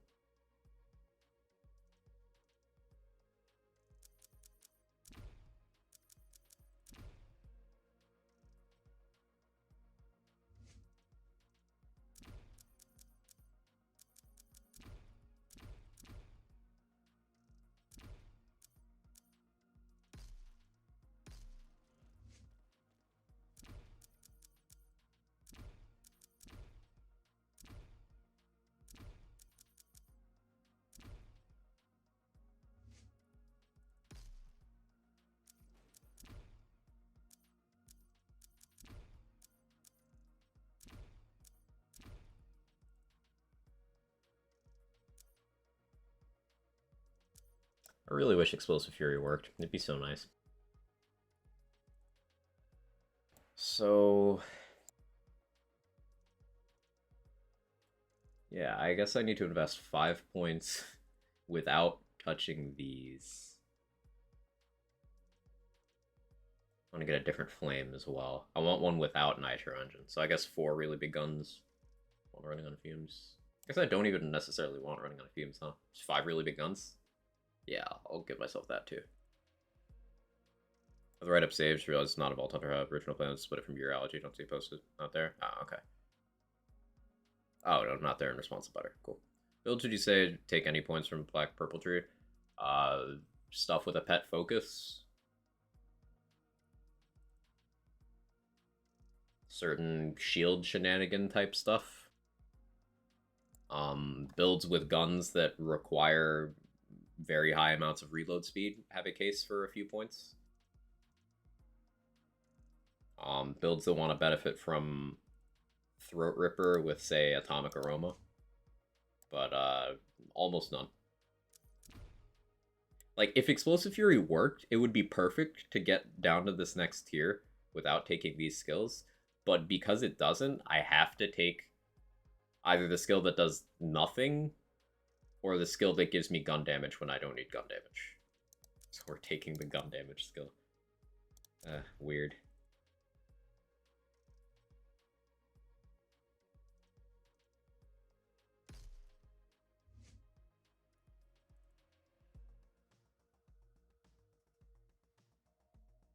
Empress Red Fang be worth it. Blue and green tree be better. Irish, I mean it when I say that there's no non-pet builds that are made better by having Purple Tree. I did a full breakdown of everything that's shit in Purple Tree at the start of this stream. If you have a question for, like, if something would be better with Purple Tree for Flak, if it is not directly a pet-focused build, the answer is no. Just blanket. The answer is no. It's that bad.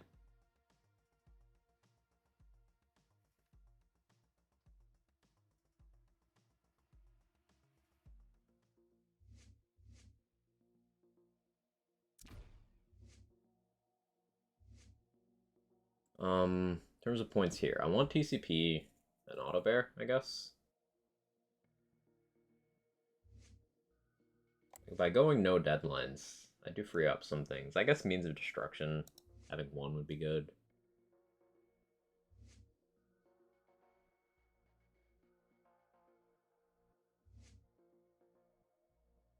Like, I could take Running on Fumes, but I don't want it. I'm gonna try out a Flame without it, specifically.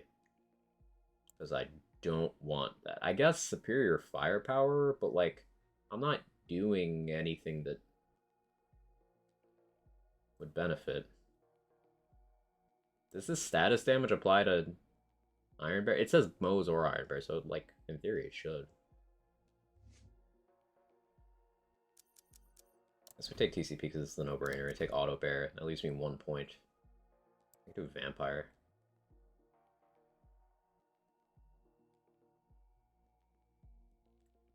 MOD, I guess. Like Purple Trees, purple's a pretty color. It is a pretty color. I like that.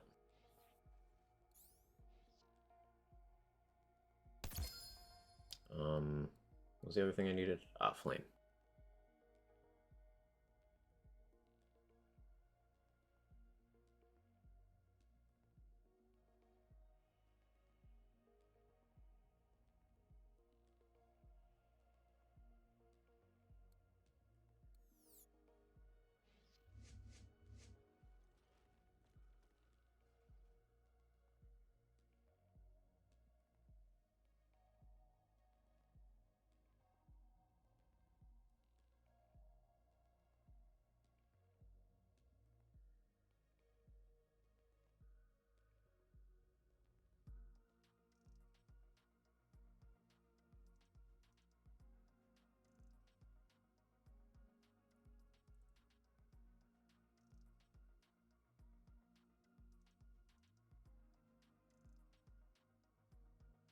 That should be right. Yeah, cool.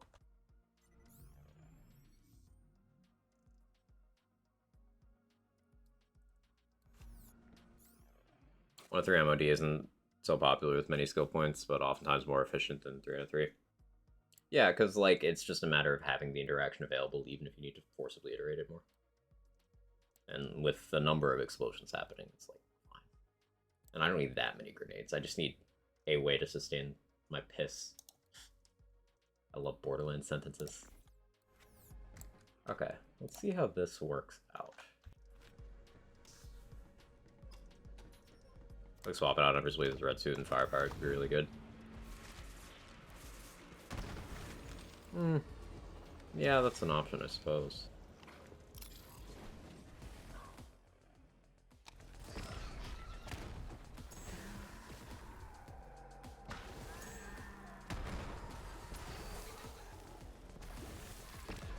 I do like basic enemies dying by me walking near them. That's fun. Especially if I piss on them first.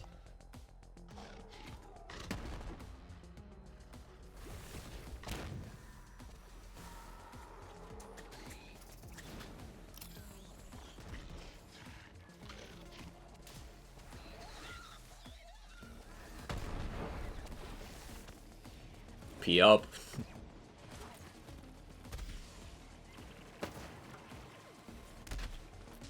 It's kind of funny. Yeah, with Russian offensive, I can just heal. Actually, tourist modes.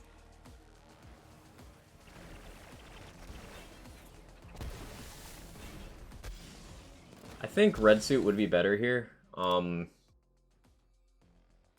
cool, I have one. I have one. Like, I'm worried about the low capacity, but I don't think that matters much, because I'd get an extra dot for Harmageddon and for even more healing. Yeah, I think you're right there, Butter.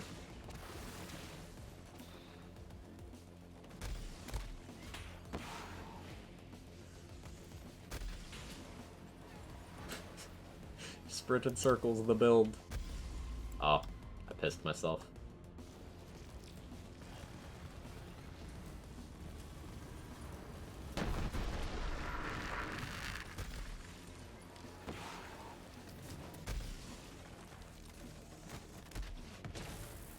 Cub, why are you here? It still lasts a while.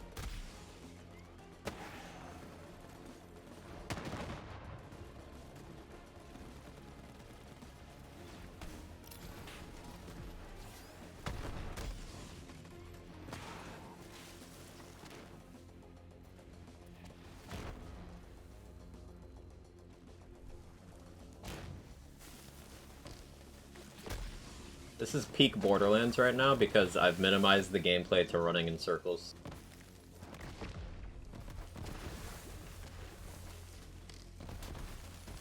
Stop, Rabbit. This isn't Twitter.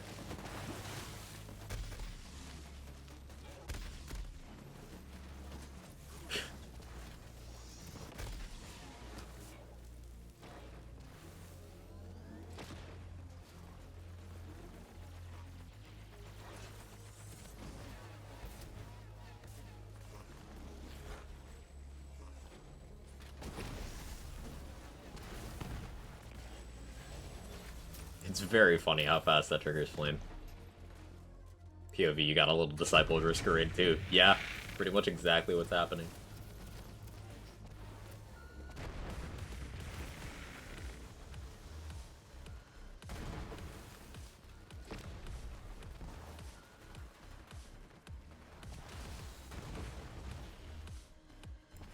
You think doing like hold the no pew pew to apply dots with Ember's Blaze or Red Suit, and then like on Amara with all Amara's dot tech, and then switch to a GA once the dots are out. You just run in circles, switching between the two weapons without doing anything else. Do you think that could be funny? I feel like that would work, at least a little bit. Enough for basic mobbing.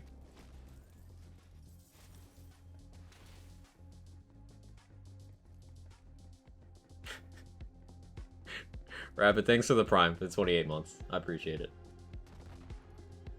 What about Flame Auto Bear build? Same idea, but placement.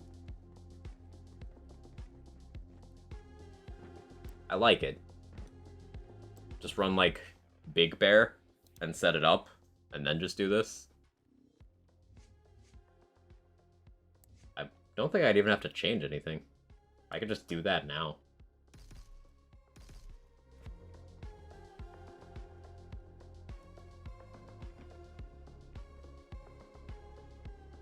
Oh, call correct, those dots are very weak. Yeah, it's like the damage instance when I was over there on a Ratch was like 1 mil, so it'd be weak. Fire in the sky can be separate dot chance on a virus flash weapon? Yes. I think it auto bear G. I did.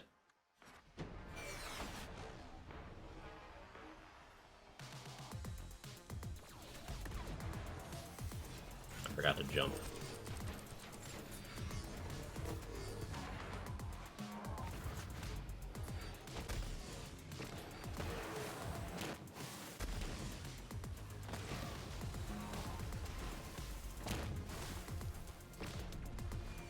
Fire Hex doesn't exist, Huntress.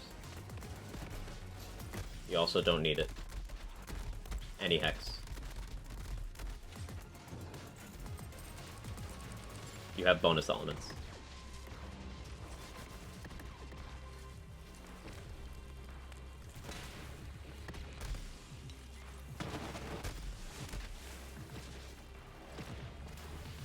Hex Beam, Skag Done. Yeah. You get Skag Done on all of the Hex instances of damage. You get big surplus on all of them. And, if you're running an ASC 50 on your shields, you get that on all of them. And any of the crits from whether you have pull the holy pin for the explosion or you just, you know, crit naturally with the beam, those all get experimental munitions. That's 4 different fire bonus elements that can all apply dots.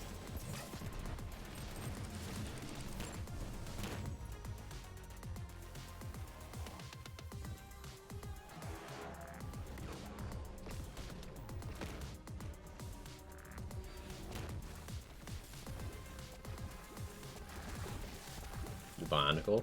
Nice.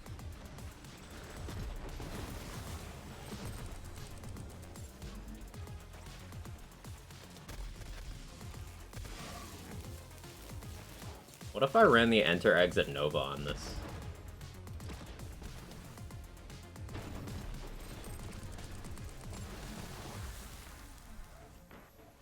The GA.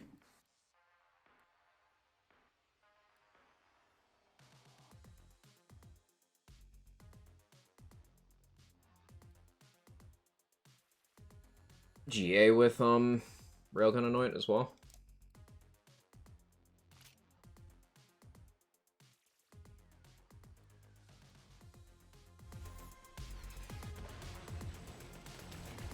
Flaming a viable auto bear comms another flame W and I kinda hate it.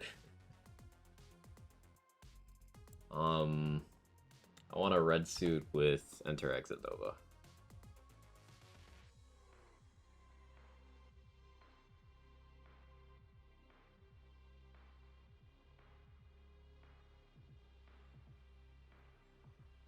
Let's look at Lululemon. What augments does this thing get? I always forget. I guess Nova is just still the answer, huh?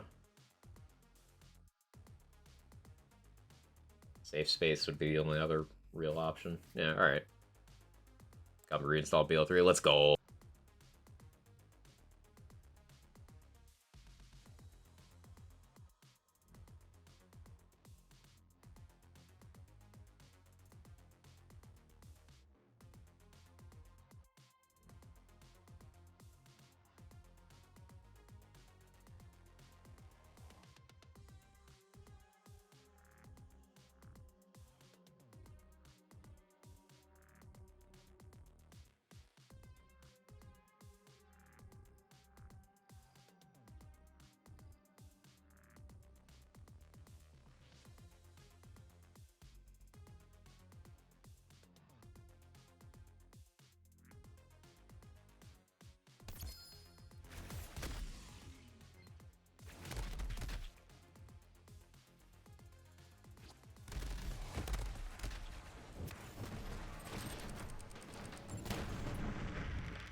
That's not the right gun.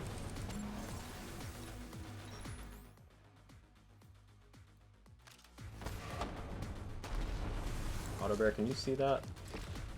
Come on. Come on, hit the shot. There you go. Good job.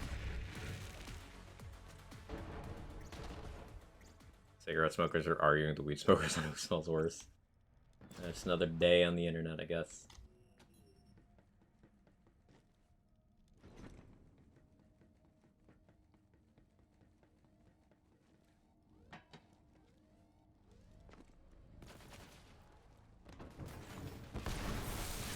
That's funny. That's really cool, actually. Hang on. Wait, since I'm swapping weapons now, I want Scrappy, too. Hang on, this is so sick. Do I need redistribution? I don't think I do.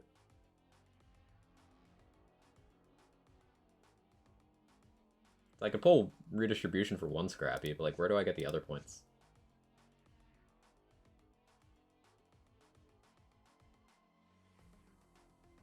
Having Vampire would have been nice.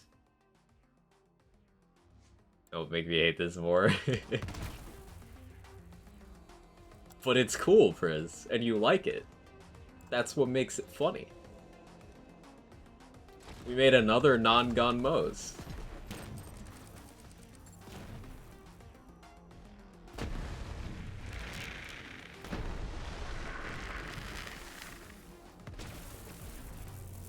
Actually gonna go back to GTD with this.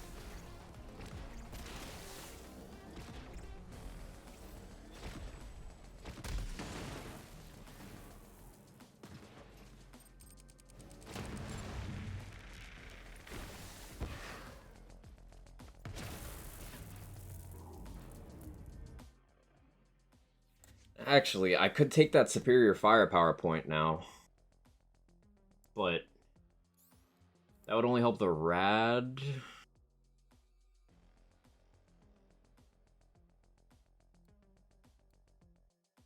Wish I had a way to get... I could run ASC 50 cryo, but that'd be like really weak on the Nova Custobam scaling. I don't think the OGT annoyance is doing much for me here. Like, I don't think much else would, though. Now with Action Skill Start Break. Yeah, I have some of that on me. Then I wouldn't be getting the, I could just shoot the no PPU. I could just shoot the no PPU. We get a Nova part on that?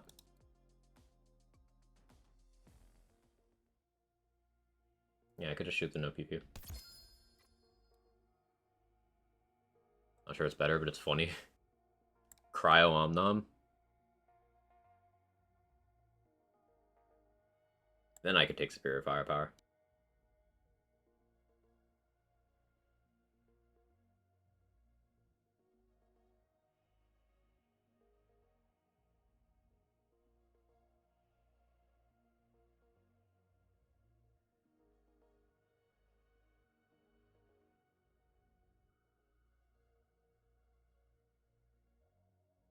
Full meme mode to Cove.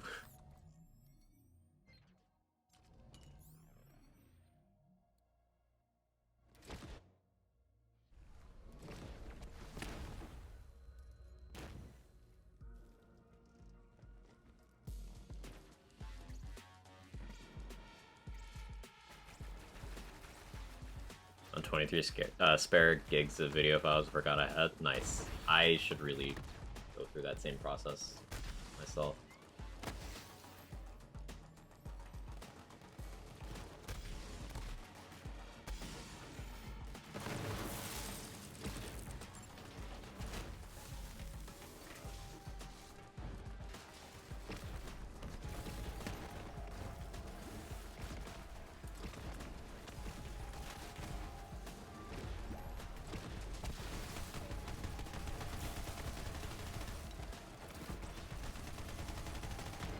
Man did not want to get dotted.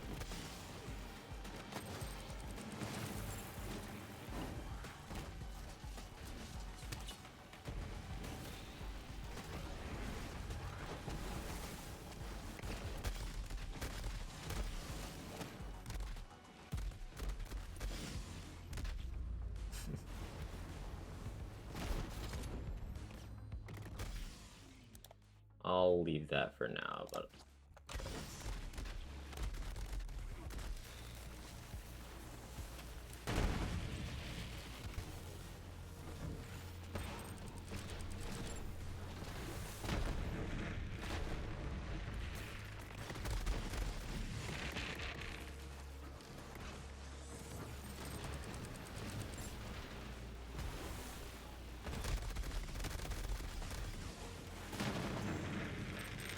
this is cool.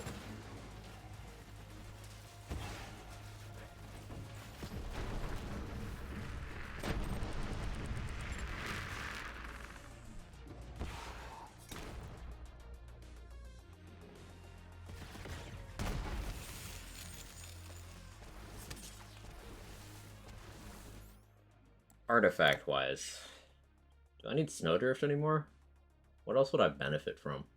I guess LE Projector just in case, right? You guys think of anything else that benefits me here? I think LE Projector Victory Rush is just like the play.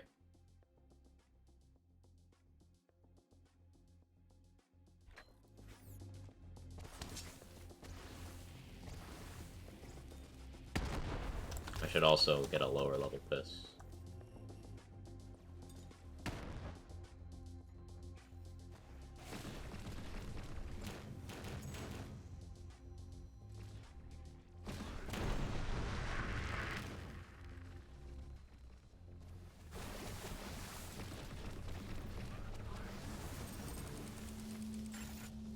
Kind of Baron for Bear, at least. Yeah, there's the LA Projector stuff.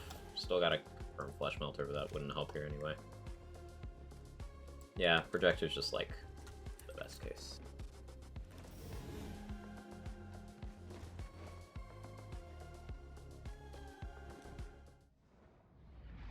He wakes up and says, ah, yes, the new superhero kids love Swamp Thing. You kinda got a point there, boo.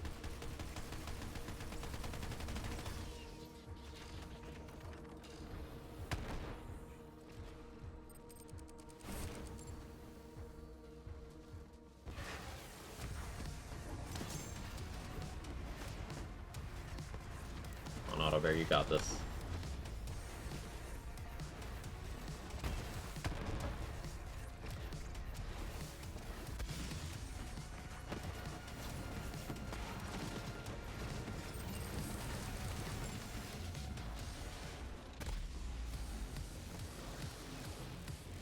Oh, Auto Bear just decided not to shoot. I should have stayed in Bear there, I guess.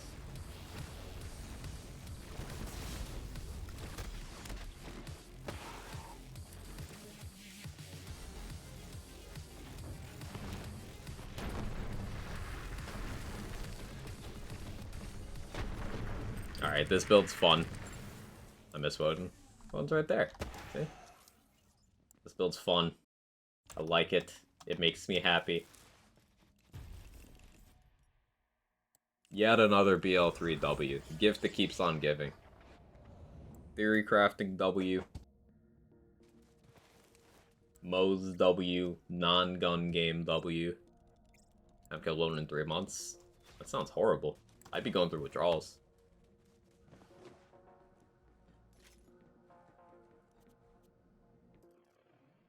Alright, let's see. What can I restructure with Skill Tree? I want the 1-point Superior Firepower, for if I do the Cryo Nova stuff.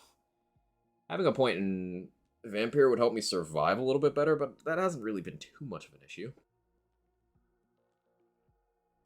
Need a lower level Piss, I think. Needs a strong word. I'll get by. I think the red tree is fine.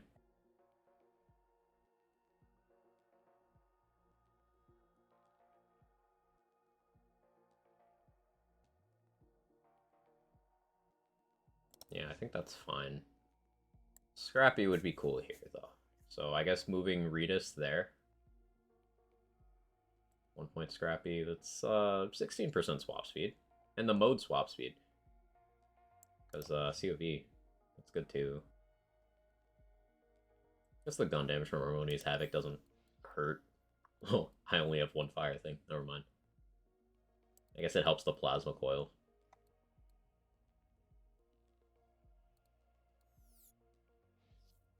How much is Stoke doing here? You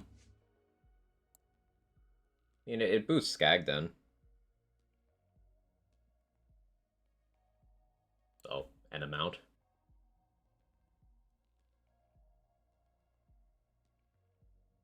Do damage that it's fire, it's relevant amounts. Skag then on Sabos goes pretty hard on like Hemo. I don't think the swap speed for Scrappy is worth losing that. On Bear is meh. But in... I mean... You're not wrong. But I just hesitate to give that up because I don't have fire boosts. Never mind, I do. I have that. Huh. I was gonna argue, but I think you're right.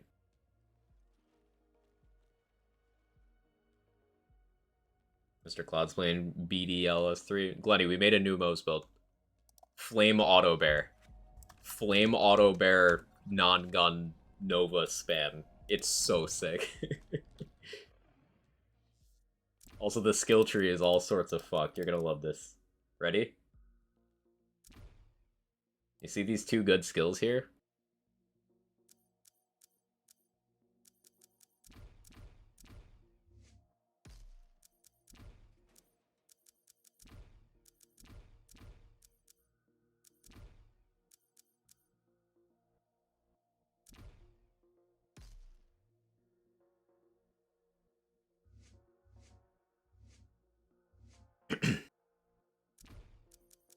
I forgot what I was doing.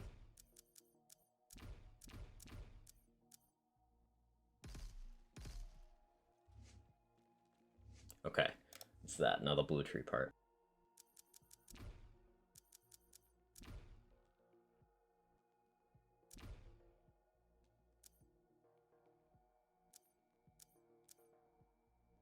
I could go 3 TCP and then I could grab 1 vampire or vampire, whatever, and 1 superior firepower.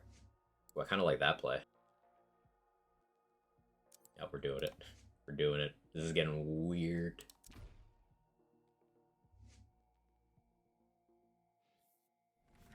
This is the weirdest fucking skill tree, dude.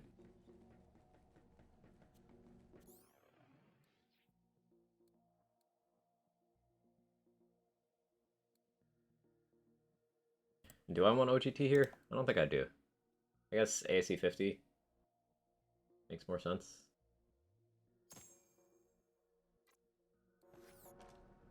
I don't want to lose that.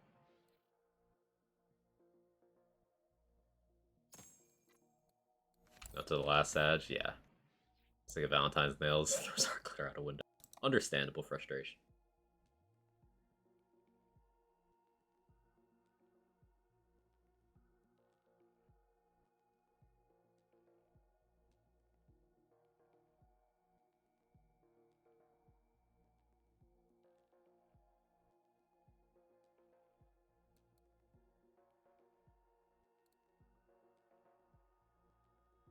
Yeah, OGT doesn't do much for me here, so I guess I take, Oh,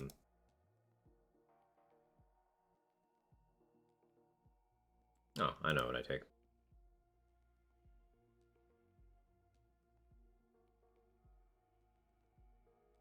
Just the grenade chance one.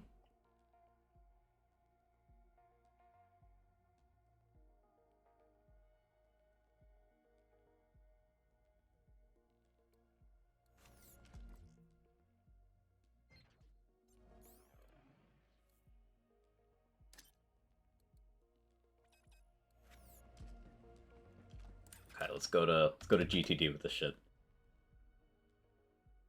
I don't want to do Hemo with this too. It's probably so cracked. Started this with pure Cub stuff, just bystander modes, and now we're doing the weirdest Iron Bear build I've ever seen.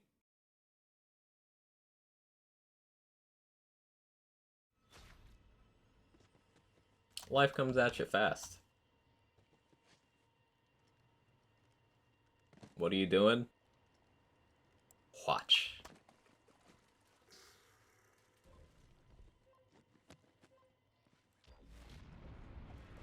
I have not hit that jump a single time today. Washed. I'm scared? Probably should be.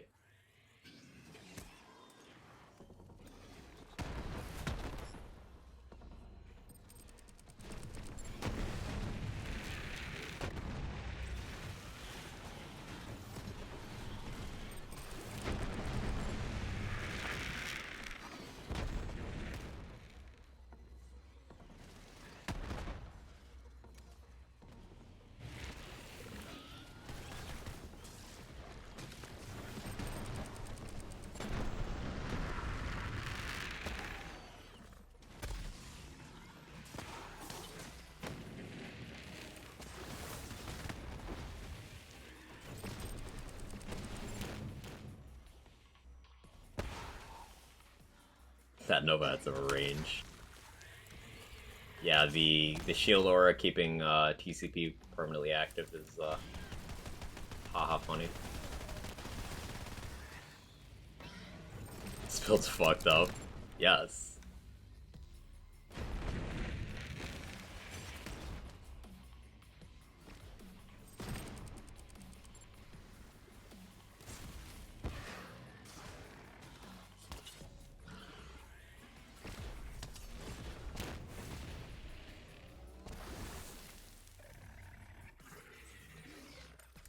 Want more swap speed. Need more.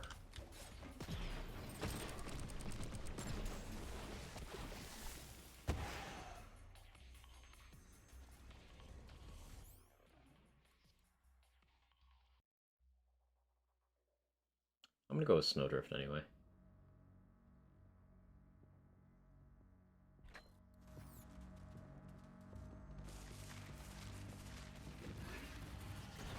Embers blazes fire, so it help trigger flame. Yeah, we're using red suit though because red suit is splash, so it gets Skagden, so it does both fire and rad.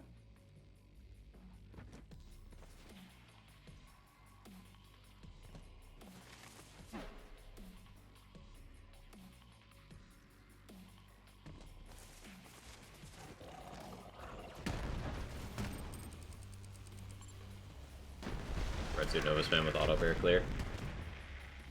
Kind of.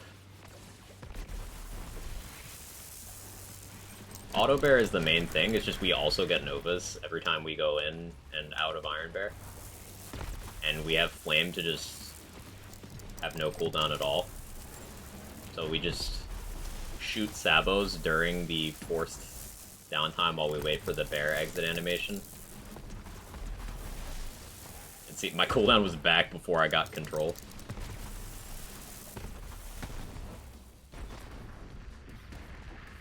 That's just this.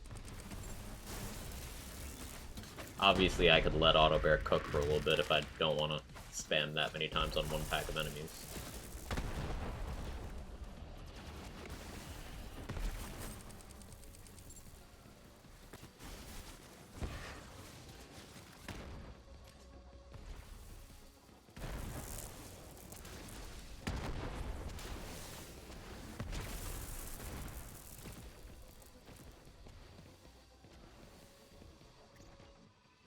And we have a no PPU because while you hold it, you have almost guaranteed ignite chance. So if I ever get like a dry spell with flame, I can just...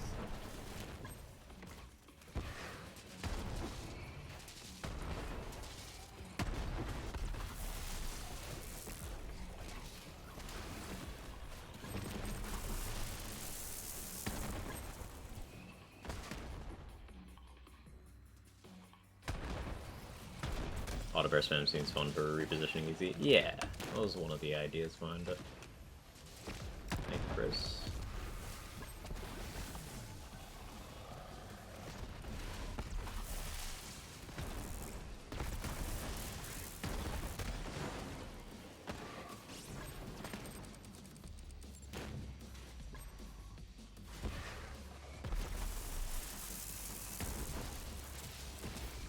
Thank you, Plenty Bones. Plenty probably had the idea first. Red Sudora is much weaker than Blaze, not sure if that matters, mostly just an audio only. Yeah, I don't really care about how much damage it's doing, it's just there for the status.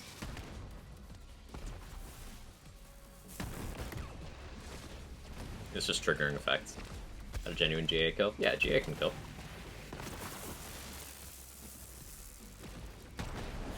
Contrary to what, one faulty test on Athena's 3 years ago, 2 years ago, I guess, said GA is not a bad gun for anything, not even shooting.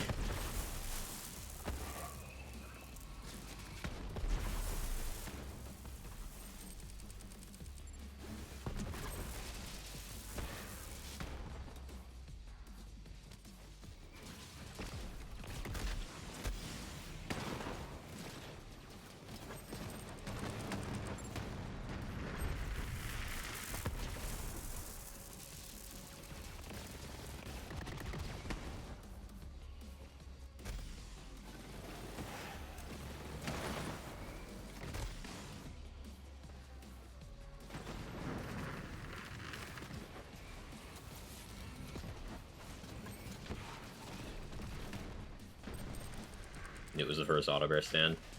True. It was doing auto bear bangerang stuff pre-Mayhem 4.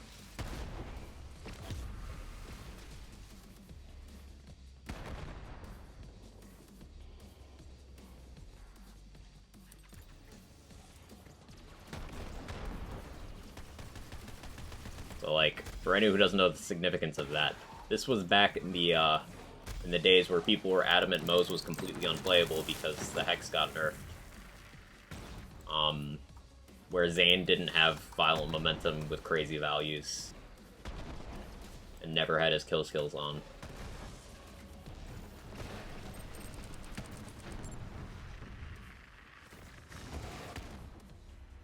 This was those times.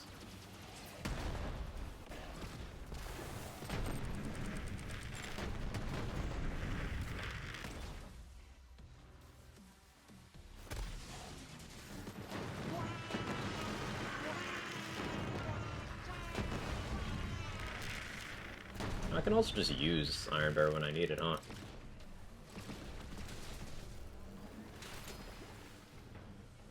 I guess that's another advantage here. I don't necessarily have to do Auto Bear.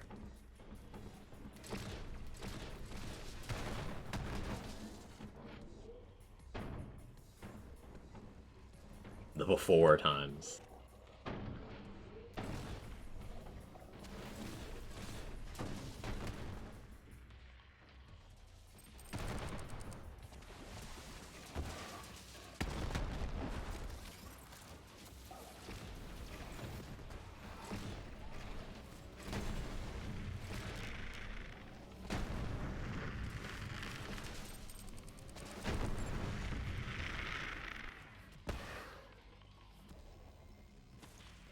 I do not have enough movement speed for that. That's fine. More mobbing.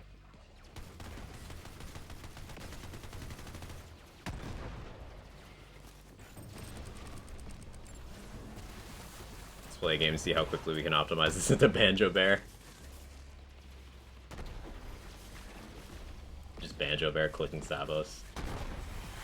I'm sure it eventually becomes that if I was trying to, say, speedrun, but I like this haha funny run around aspect.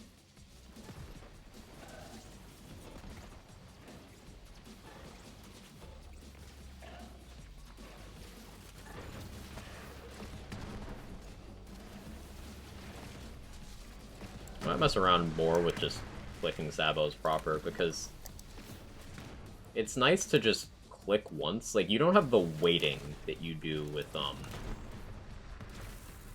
cap arms. Sure, you're hitting far fewer targets, but you're hitting harder. You're hitting more frequently. Also, if you keep TCP iterating, your splash radius is still quite large.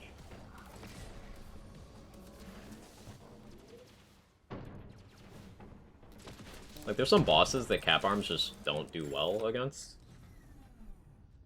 But Sabos do well against every boss. People who never watched Land Before Time, there's people who don't know what you're talking about right now. That is how time works. Something that came out 30 years ago. It's probably not going to be as commonly known now. It was part of my childhood.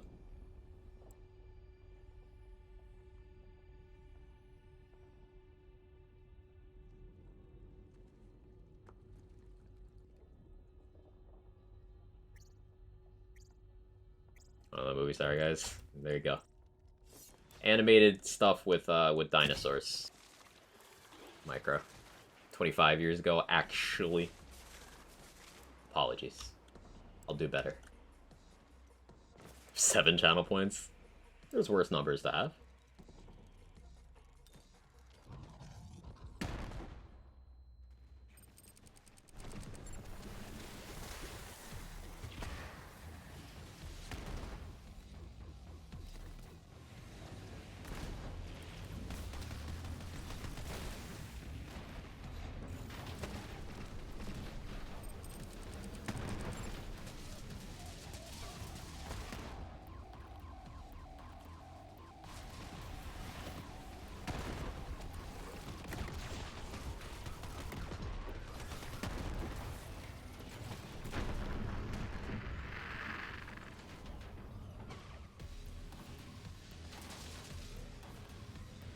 these days, plasma coil. Yeah, kids these days, SMG. I see what you did there. These Sabos go so hard on Anathema. That's a big thing with a lot of bear setups. They just don't have the reason to go this deep in red, because you could just grab cap arms and nukes and still have, you know, your green tree stuff, your full blue tree. Sabos are great.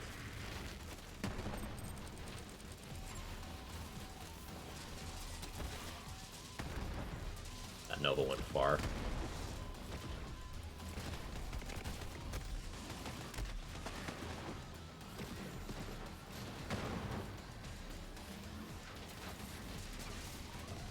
Grab Bear Fist. Bear Fists are great.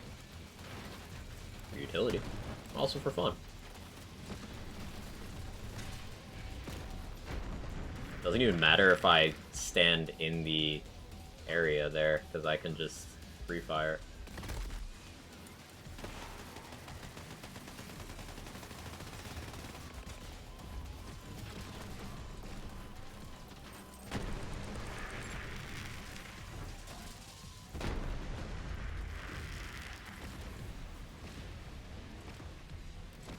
Cap Arm suffers from Iron Bear having too much damage.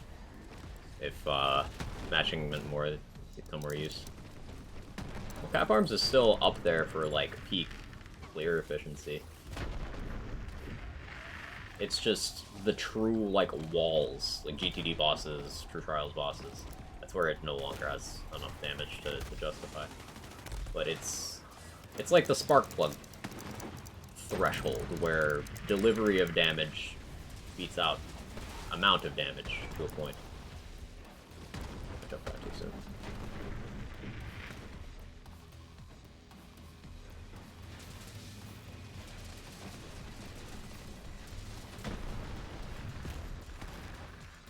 Oopsie. Agreed.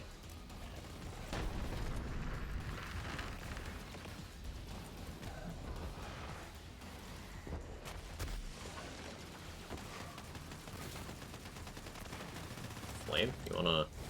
Oh, my action skill was already back, but UI moment. Sabo loses out to having Vanks at all times in Iron Bear builds. Yeah, Vanks are just better across all situations. Like, if you have Vanks, between Vanks, Hammer Downs, and Cap Arms, you have every possible situation covered well enough. Despite the fact that Sabos do outperform Vanks against big armored bosses, the difference isn't large enough because enemies don't have enough HP for that to matter unless you're going to, like, True Trials. At which point you're probably not using Iron Bear, so it's irrelevant.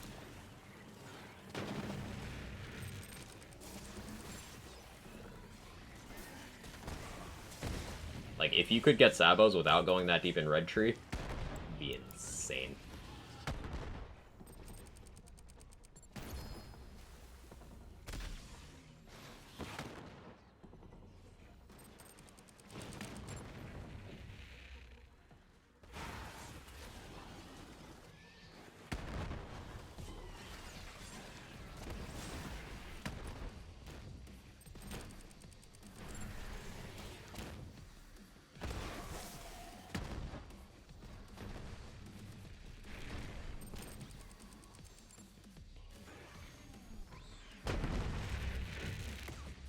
And I was considering doing a shorter stream, but it's already been 2.5 hours. Actually, I'm hyped for new Bionicle? Yeah. Sounds cool, Micro.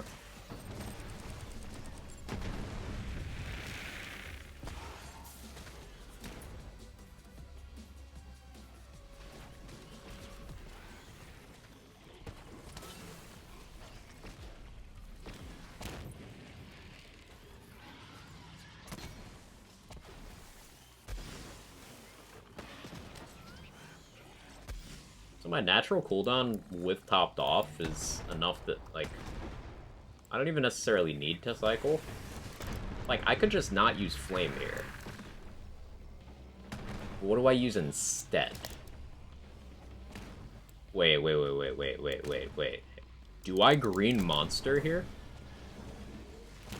Is this a green monster build?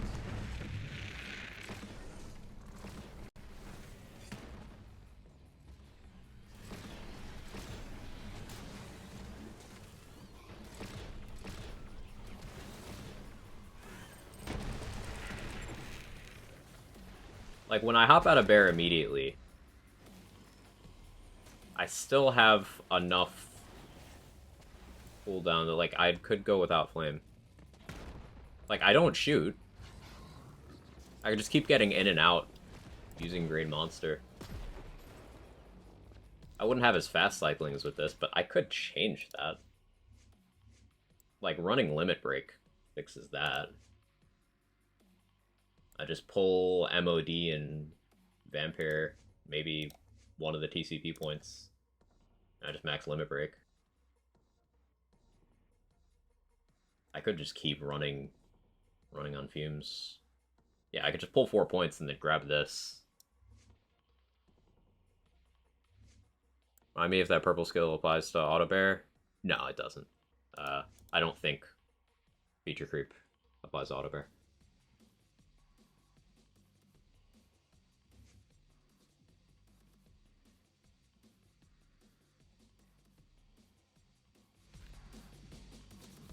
This might be a green monster build.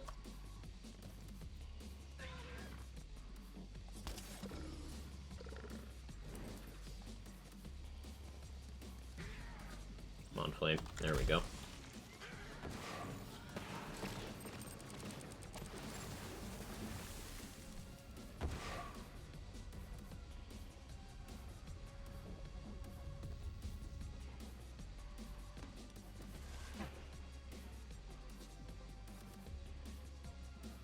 Hey, Nunu.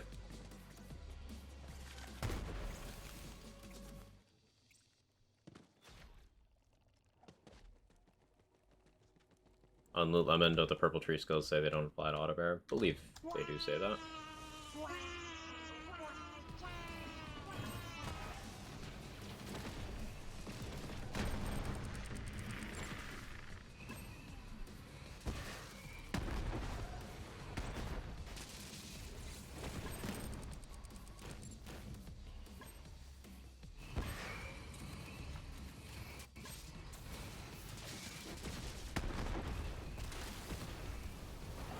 Wait, what if I just hop out immediately and get in Dakabear like this?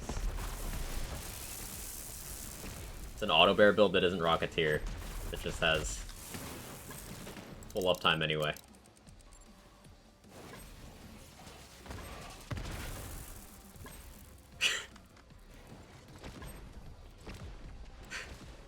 Is that toxic? I feel like that's a little toxic. What changes would I make to... I don't even need limit break if I do that. That's just funny.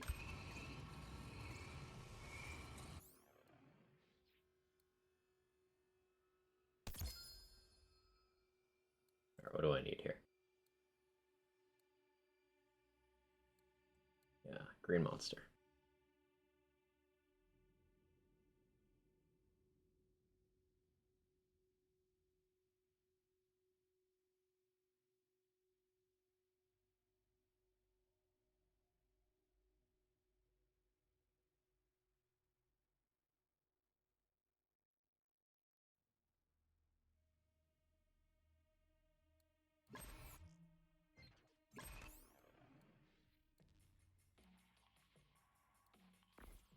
Go ahead and not forget to play Minesweeper Dakabear.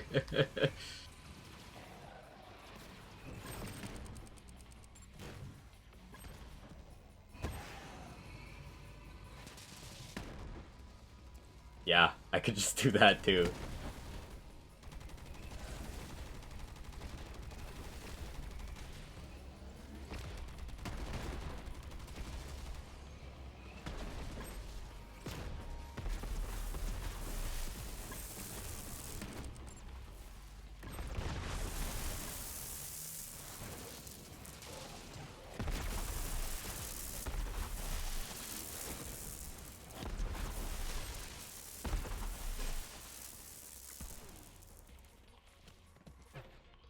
This is what I love about this game. There's always build stuff you can do.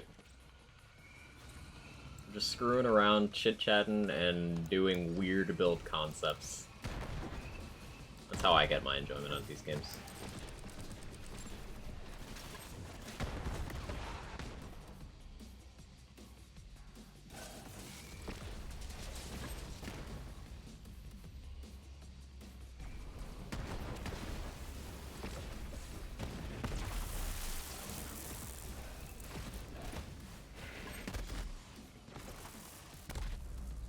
Oopsie. I suppose this is the problem.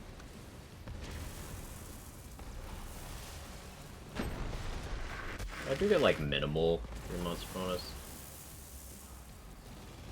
while shooting this plasma coil because of how long you hold down the trigger because of the burst delay. Just have to be careful.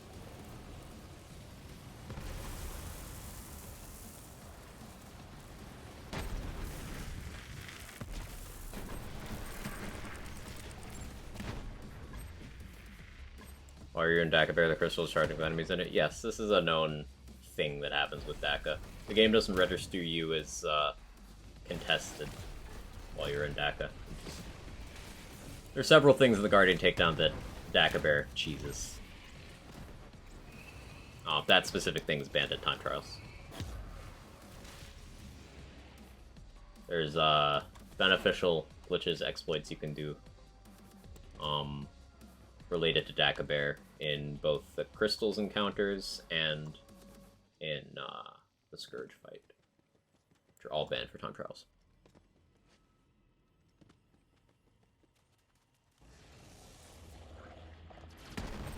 Because it would mean Moes would just consistently have no gameplay in those sections.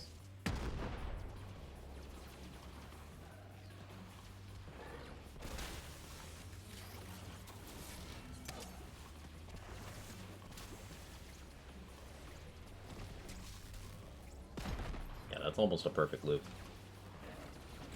If I ran a cooldown roll instead of action skill damage on the comm, then yeah, that'd be a perfect loop. Making me miss it? You should play it. Ms. TV.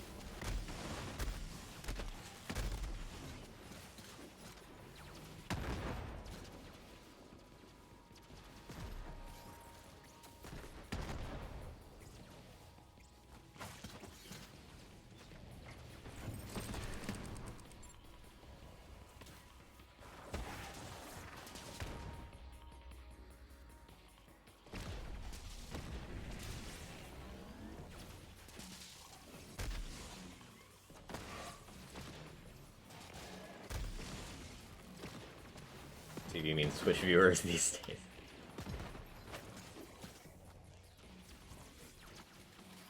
Pain.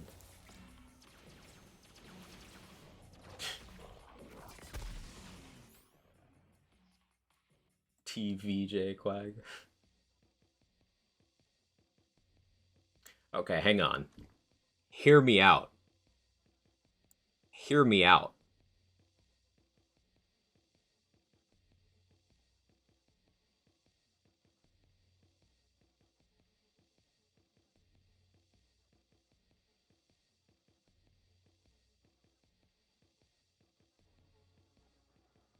Listening?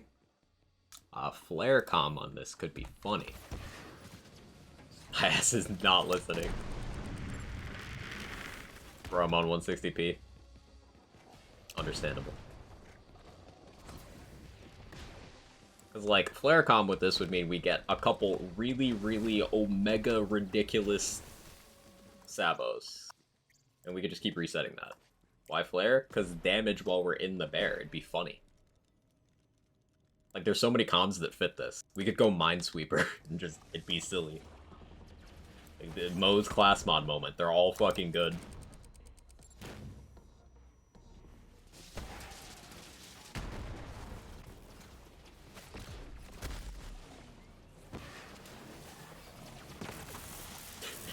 Just the emergency get into Daka. Single bad one? No. Literally none of Moses' class mods are bad. Not even the non-uniques. They all have some sort of desirable aspect to them. Come here and you talk about Mo's comms again. It always goes back to Mo's comms, Sora.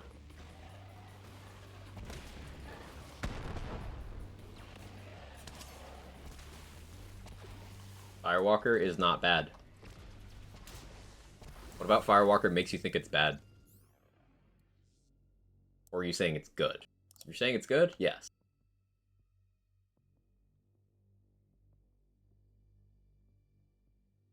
Firewalker rolls Stoke the Embers, Drowning in Brass, and Fire in the Skag Den. It's crazy. Good Drowning in Brass? Yeah. All of Moses' class mods are good. Literally every single one. Both the legendaries and the purples. What is Firewalker? It's a purple comm that rolls Fire in the Skag Den, Drowning in Brass, and Stoke the Embers.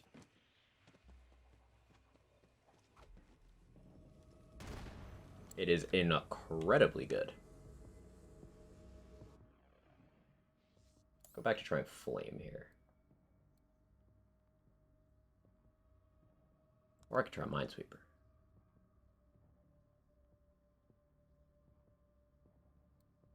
I don't want to pull the Holy Pin.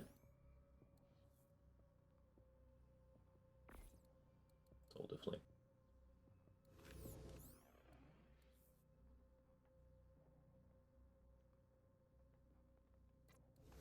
Do the one with the capstone.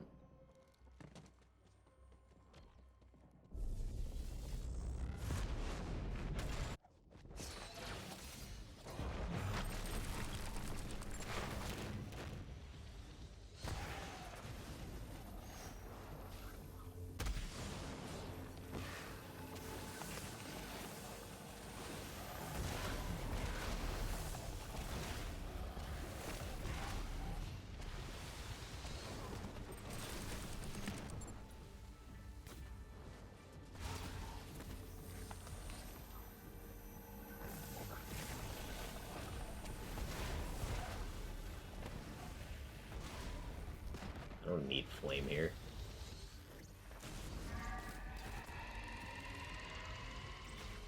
Still keep it for the repositions, though.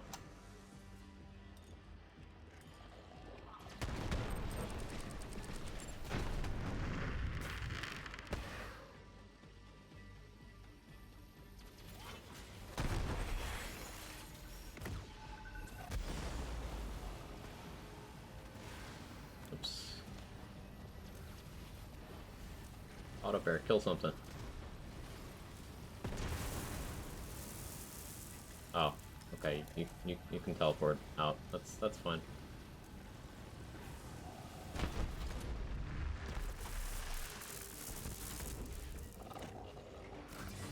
Give myself for asking this is the most good because of Mayhem scaling. Sky doesn't short fuse, Iron Bear, big surplus. If you removed every single source of Mayhem scaling Mose has, she still does more damage than the other characters minus Eraser with a gun.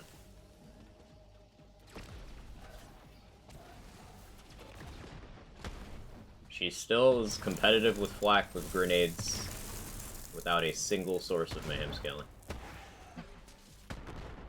People saying Mose is only good because of Mayhem scaling are self-reporting on having no idea how damage in this game works.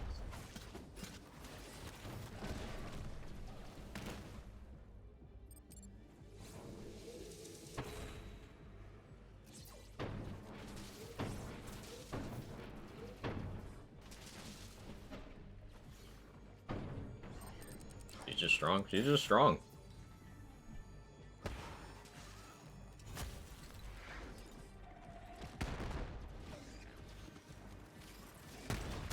I'd like to point out that Mose did the most damage before Mayhem scaling even existed. So, what would have changed that? Short fuse being reduced? Nope. Still a net gain in power.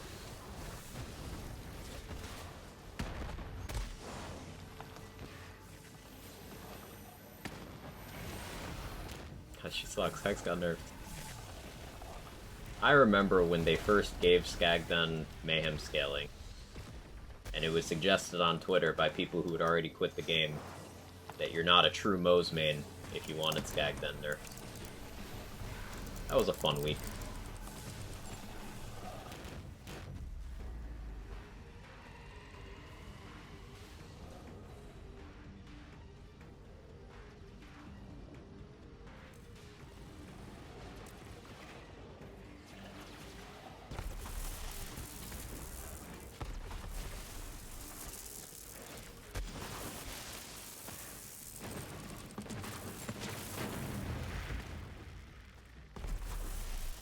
True Moe's main, sorry, huh? Oh, that was a direct quote. Micro.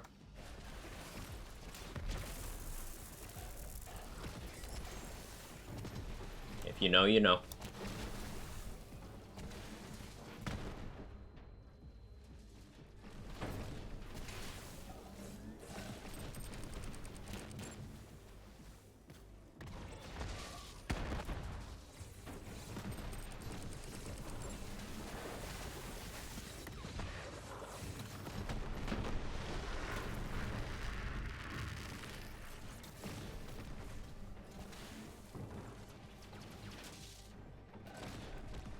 There's some very opinionated people out there who confuse themselves with being knowledgeable people. Two very different things. Meanwhile, forceful expression, yeah.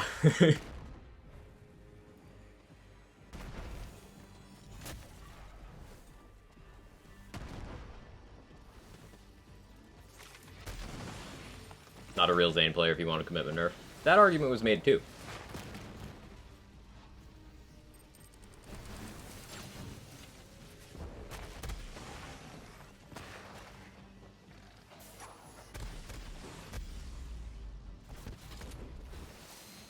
It's almost like it's always projection.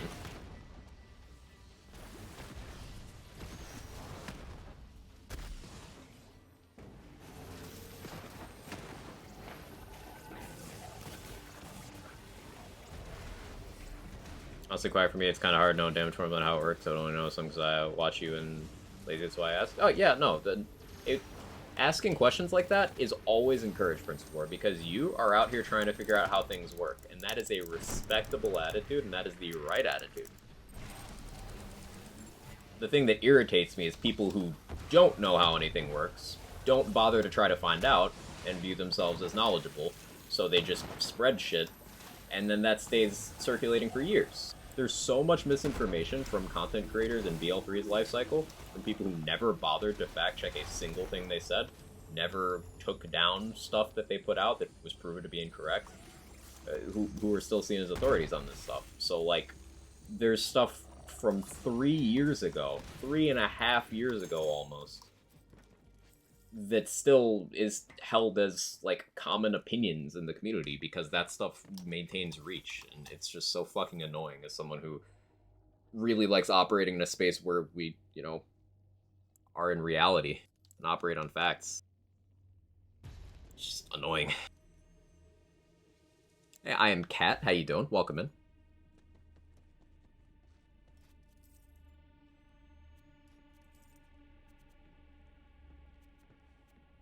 Action skill active, Nova's trigger, and Iron Bear. What if we ran that on a GA? Hang on. That sounds fun. What are we talking about? If I was interested in naming names, I'd name names, Graham.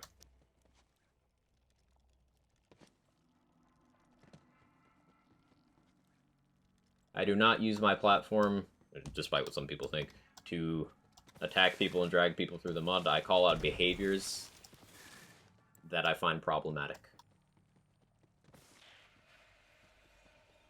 Or grenade damage?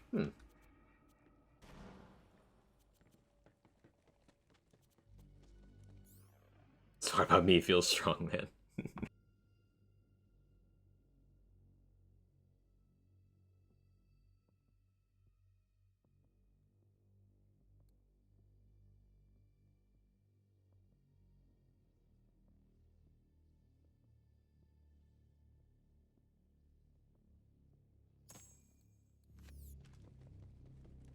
My first Wonderlands video while cleaning out files is real bad.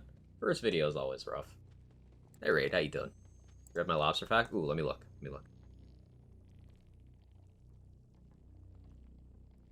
Um, you know, old lobsters show young lobsters their migration route.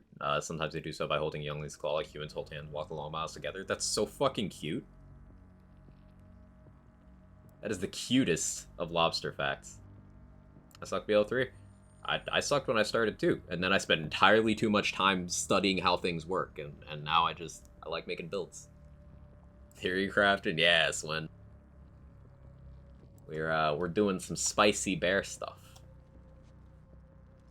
I wonder if lobsters hold hands on the plate. You would. Still cute though. Remember, you should probably cook them, Rabbit. Most people cook their food. Suggesting.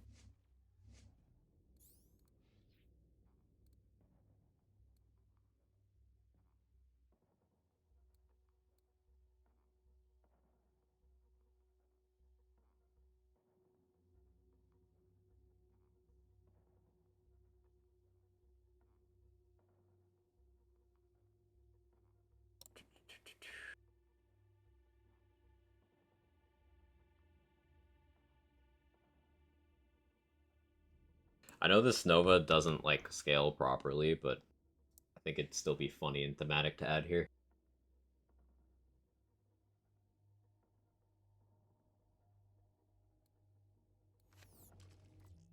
You should be studying in the lab. Hey, Boom, how you doing?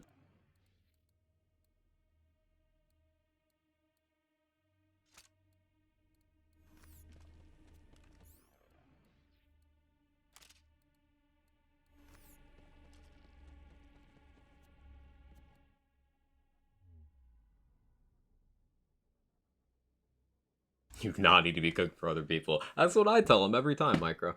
Was it pet science? Mo's pet science. Thus far.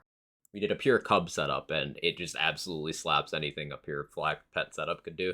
Then we went through every purple tree skill on flak and explained what's wrong with all of them. As a certain question 99% of streamers get upset with.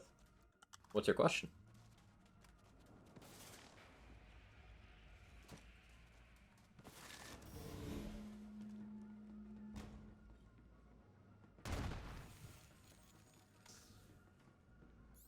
Let me put a skin on one of these, which is something I forgot I could do. I accepted that you can't do that in Wonderlands, but now I'm like, hey, I missed this. I'm pre-upset. Yes, I've already decided to be upset. So the darker colored one is the Nova one. A lobster, Amara? Yes.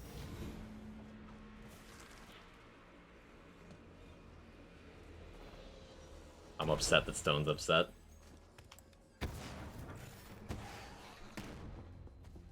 These things do negative damage. It's funny to have that and a red suit. Pre-upset is the most American thing I've ever heard. Yeah, that is violently American.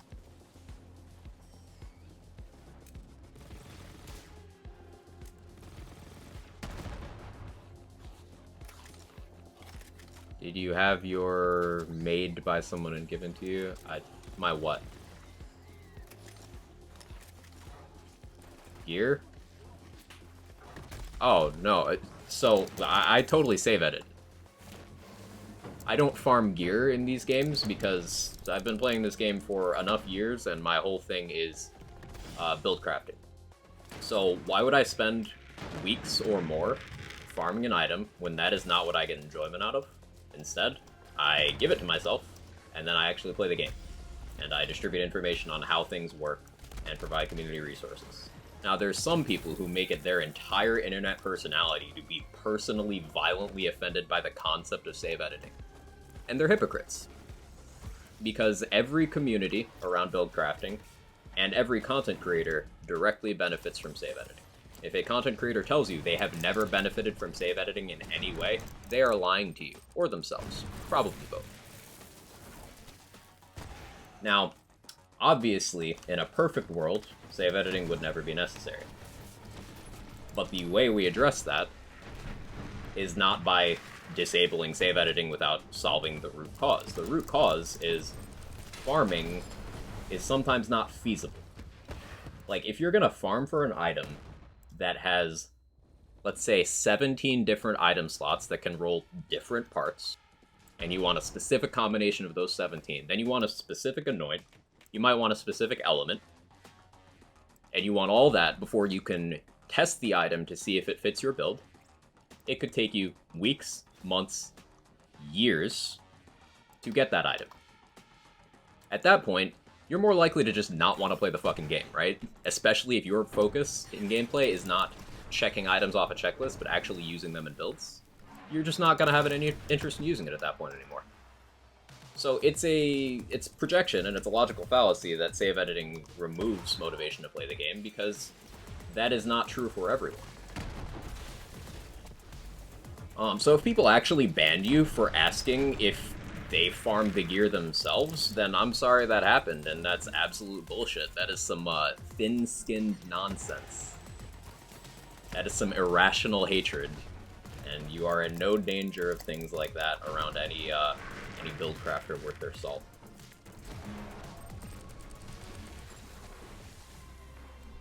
The way you stop players from save editing is making them not want to save edit, not by just turning into a wedge issue and dividing communities over it.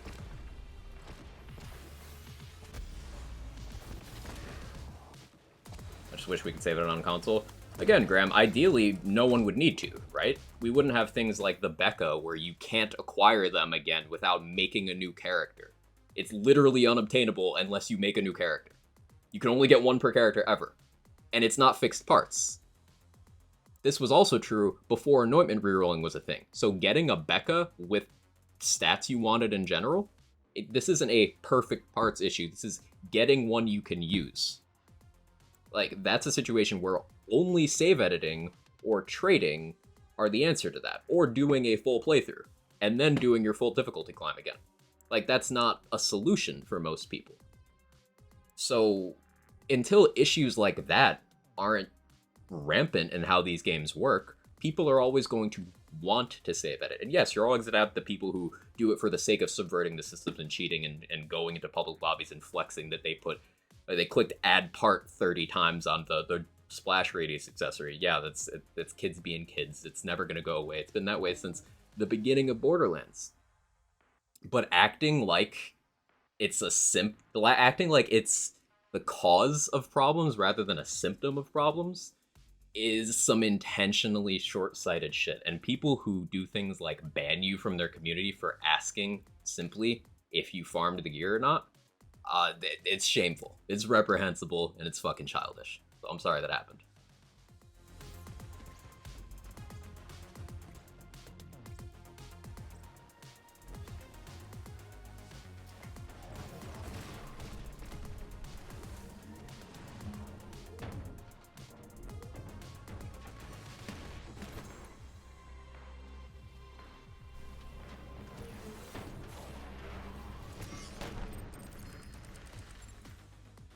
And weeks farming a less useful version of the item you want to test. Fix that for you? Yeah. In some cases, it can be a completely useless version of an item you want to test. For example, every Hustler you get without Splash Radius is trash. Splash Radius is one of, what, 32 class mod passives? So, like, you can get completely useless versions of the item if you even get the drop at all. And then, once again, there's items you can never acquire again without resetting a playthrough, save editing, or trading.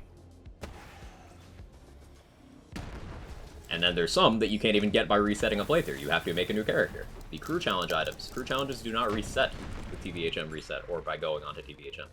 So the Becca, the Ember's Purge, and the Scoville, you can't do the challenges to get those again. Now, the Ember's Purge and the Scoville, luckily, if I'm remembering correctly, are available through the Diamond Armory. So, if you get the 4% chance to get a Diamond Key from a chest, and then you get lucky enough to get it in the Armory, cool, you can get it that way. They're still not fixed parts, they're still not fixed annoyance, so good luck getting the one you need, but... But, once again, that's not true of the Becca. You can never get another Becca on that character again if you've gotten one. Does not happen. Does not have a drop source, is not in the armory, cannot get it. Any better ways to farm Red Fang? Other than the dedicated source, something you could do is go into Proving Grounds, and any of the Proving Grounds that you can complete while having all the bonus objectives, so that's clearing in under 5 minutes, killing the Fallen Guardian, and not dying. If you can do that, then the end chests will always have legendaries. All 4 items will be legendaries. And those chests are also weighted towards artifacts and class mods. So you're very likely to get just artifacts and class mods in general from that. That can be a good way of getting red things. Proving Grounds dedicated drop. I don't remember which enemy specifically drops Red Fang offhand, but if it is a Proving Ground boss, then just do that one and make sure you get all the bonuses.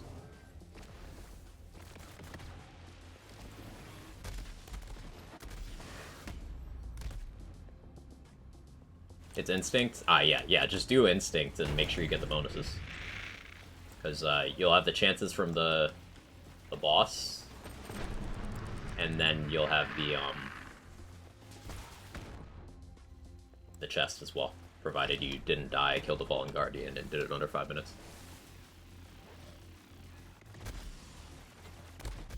Yeah, True Trials don't give you the original pool of the boss, so if it drops from a non-True Trial boss, then turning True Trials just means you can't get it from that enemy. Just be aware.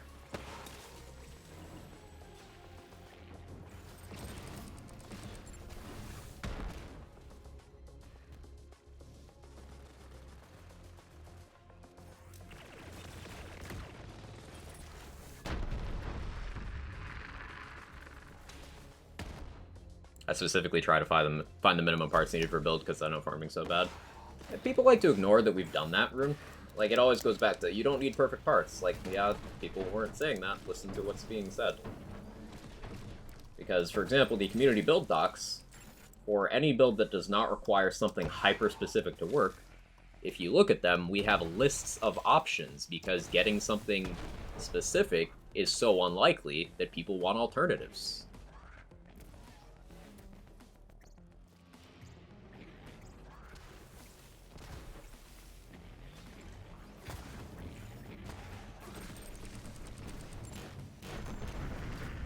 If you look at them, why do you expect the Lance community to read? Fair point, boom. Fair point.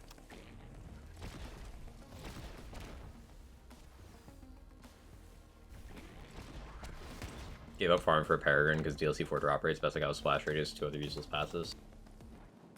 Yep, and Rackstab is a build that does not need a large amount of damage passives to work. However, your quality of life is massively diminished if you don't have that splash radius. You got the one that's necessary for quality of life, but you obviously don't have the damage there. And I'd like to bring up Hustler again. That's another DLC 4 item with a low drop rate from an enemy with a long farming loop because of animation time. And then you need a specific passive for the interaction of that build to work at all. Splash Radius is not a recommended thing for Hustler Eraser builds. It is required. So this idea that, well, yeah, you don't need perfect parts. Yeah, no one's saying you do. If you want specific parts, that's the problem. And people save edit because getting specific things is a problem. Now, if we went back to, say, BL2 part set, where everything is much closer together in terms of what can change, that is more player-friendly. Not less, more.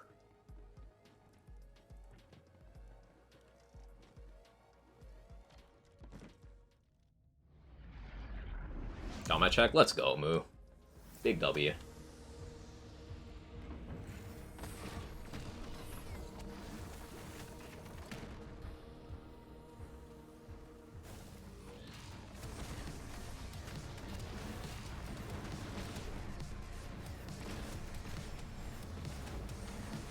That's a tower bubble.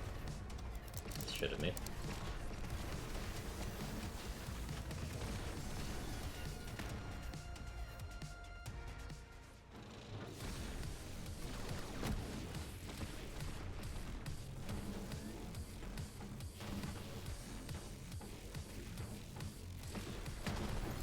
always goes so hard.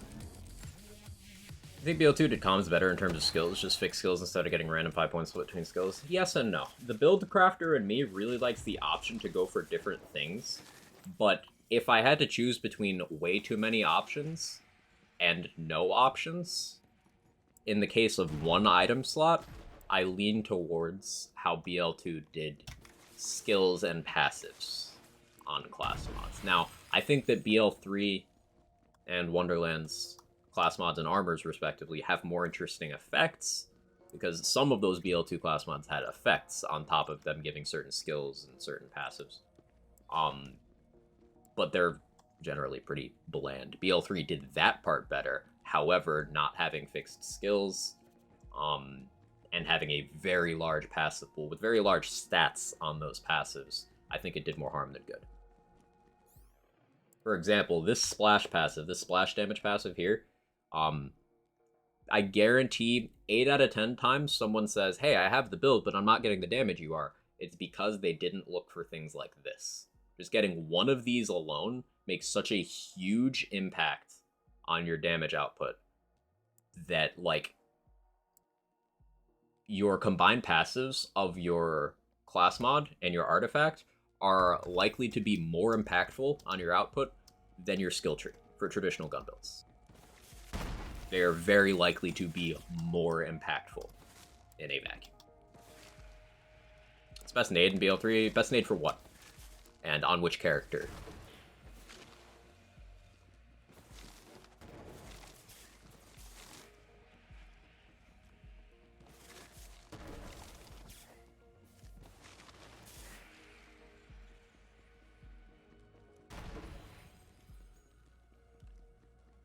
Let's go to Hema. See how this does over there. Echo 2. For flak? For doing what on flak? Like, what kind of build? Are you using a gun build? Are you trying to use a grenade damage build?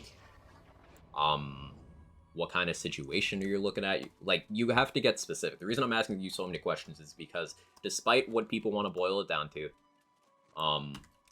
best is not something that really ever has one answer in this kind of game.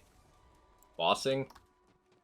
Okay, what's your primary source of damage? Like, bossing on a gun build? Bossing on a grenade build? What do you have in your shield slot? Do you want to shoot primarily? Do you want to do, like, you need to narrow down. The entire point is that it is subjective, it is situational, and it is still rarely one answer. So a good way to learn builds. If you hit an exclamation point builds, it'll give you links to the build compilations made by the community over years of well-optimized endgame builds and resources and all this knowledge on how characters work. I full vouch for all of those. I'm part of the team that maintains them. There have been a lot of contributors, very knowledgeable people over the years.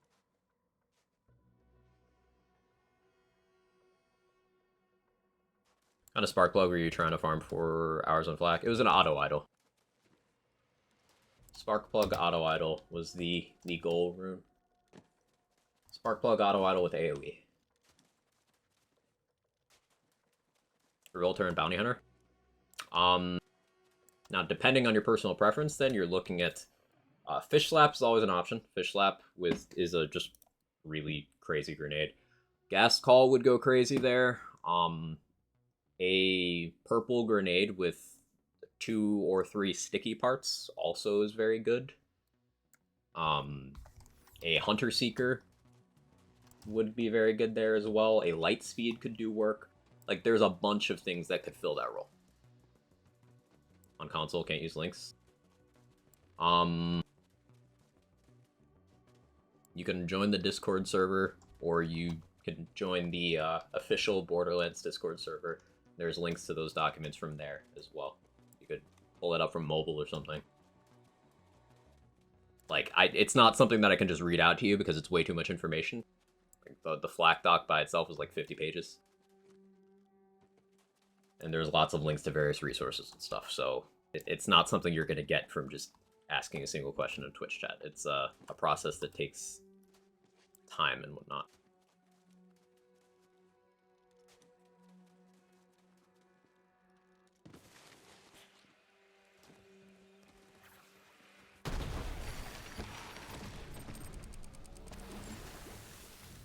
Yeah, where are you sneezing?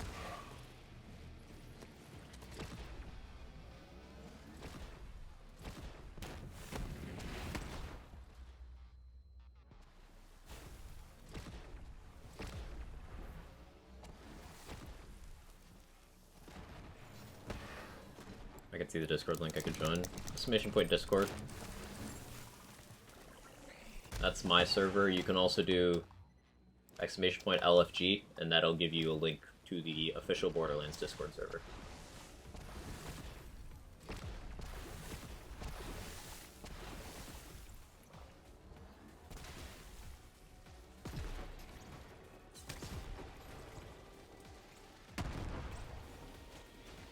I like the throwback to BL2 lore and Hemo's name. Was Hemo mentioned in BL2? I know Hemo was first mentioned in BL3 in the Hammerlock DLC. I just don't remember offhand.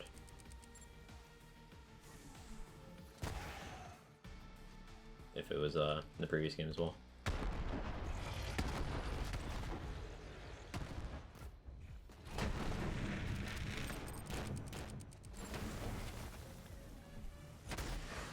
Savo's going crazy. Red Black still usable? Why wouldn't it be? What would have made it unusable?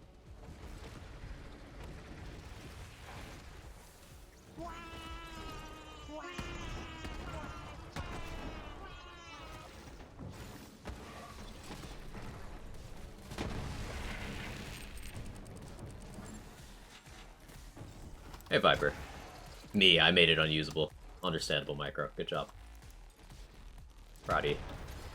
It's a big rumor back in the day, Vermi can only be from Blood Varkids. Hemo equals Blood. I mean, it seems like a stretch, but I wasn't around for that, so I'll take your word for it.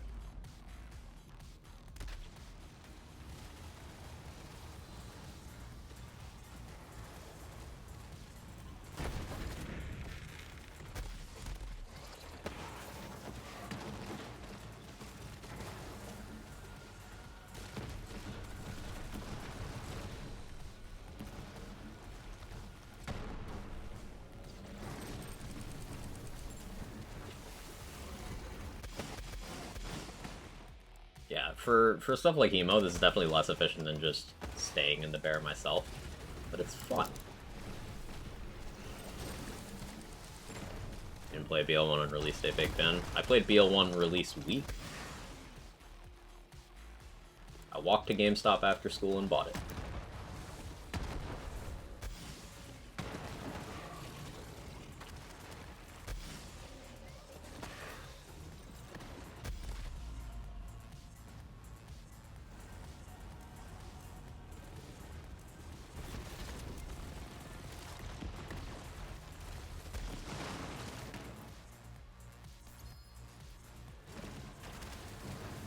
Fastest EGR Flow is your red grenade racks. For the first and second EGR, yeah. It might have just been first. I don't remember if I got second in the second one or not. But yeah. URAD has always been good. It will always be good.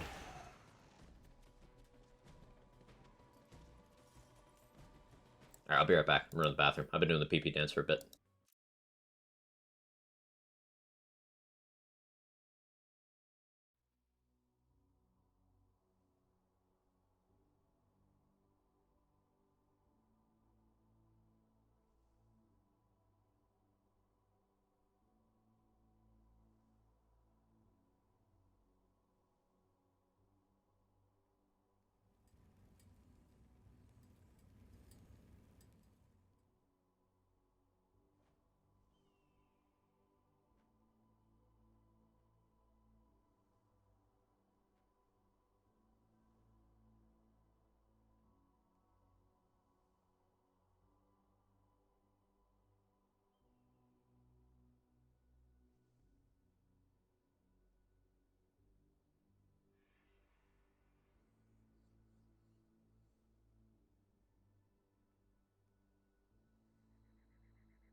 Alright, I'm back.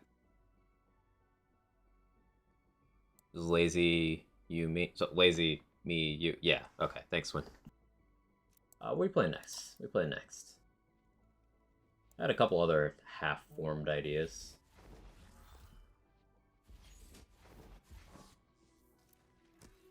Do some flacker. I feel like doing some flacker. Pissing on Hemo's children's a really effective way to kill it. True. Trying to see redistributor Zane. I think Rune is more likely to do something like that than I am.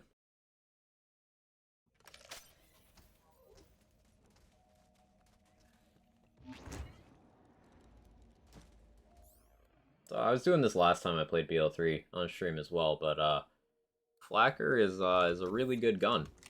It gets slept on a lot.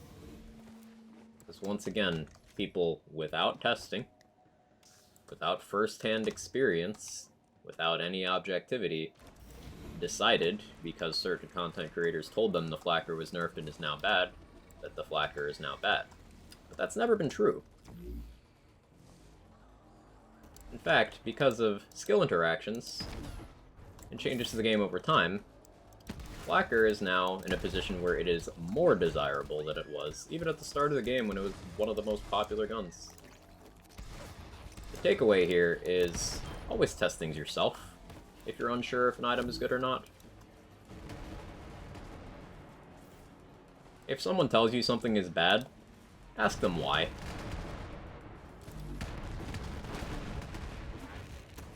Even me. I do not mind explaining myself, and anyone with an interest in providing accurate and actionable information will be happy to explain themselves.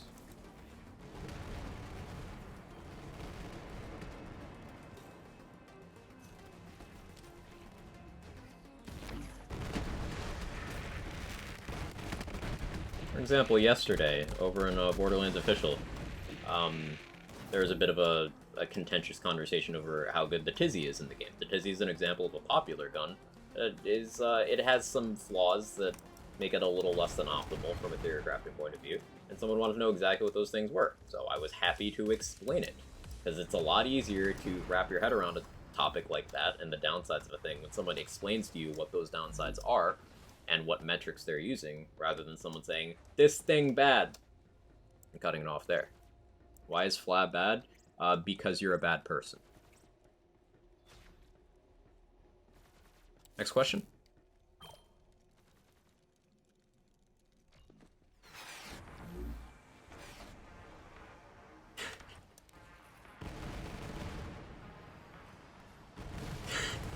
Noted.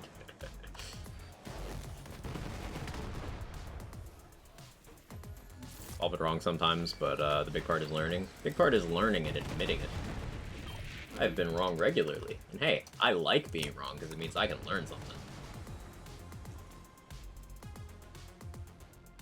Why is Vmore Flat the best flat build? Because it's the one you have the most fun with. Easy. The diplomatic answer.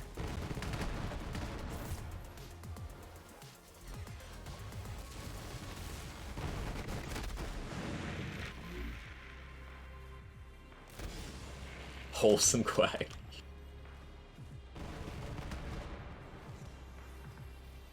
Why is Grenade Mose the best flak build? That's objectively true. I was thinking about naming the Cub build, like the pure Cub build, Pet Flak. So we have Grenade Mose and Pet Flak, and they're just the opposite characters.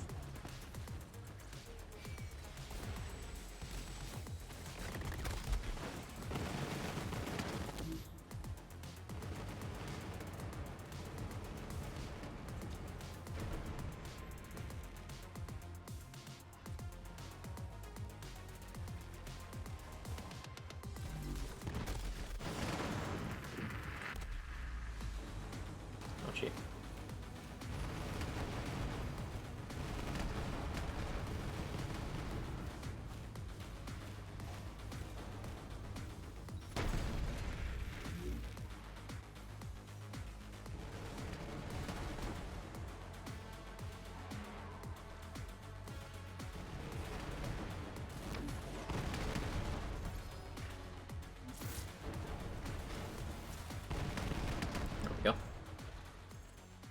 Why is Metroid Sherman Quag best Quag? Because Metroid best game? That's fair. Nice clip, boom.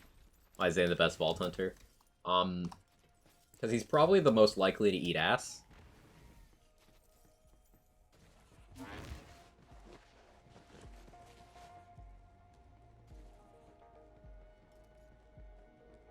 Am I wrong, Viper? Am I incorrect?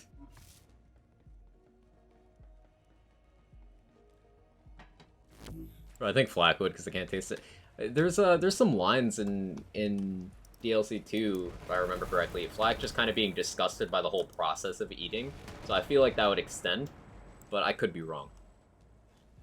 Most 1000%. Yeah, probably. Probably.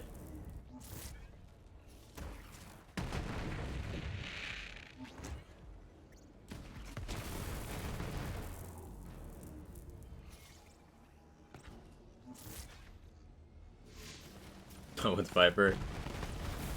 Hey David, how you doing?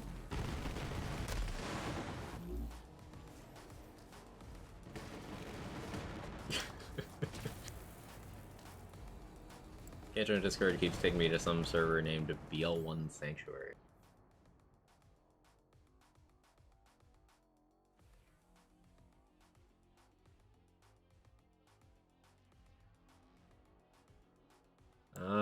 If you go to that link, the one that's Discord GG/Quag, that's definitely my server. I don't know what's happening there.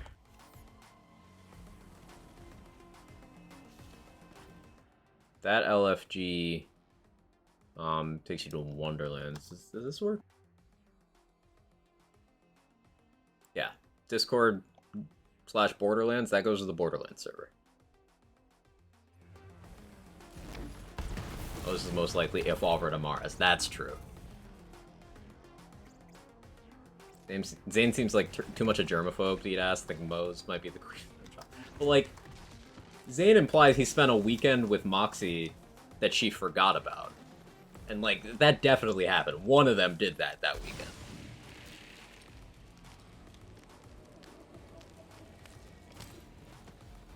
If not both.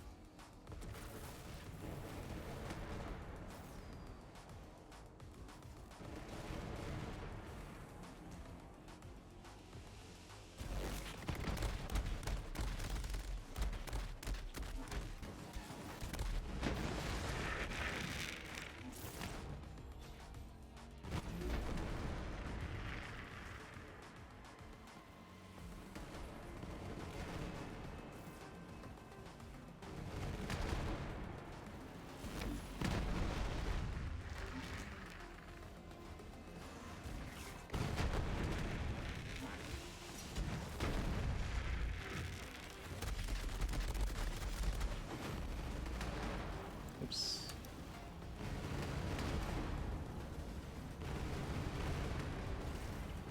She forgot, I'd say he didn't.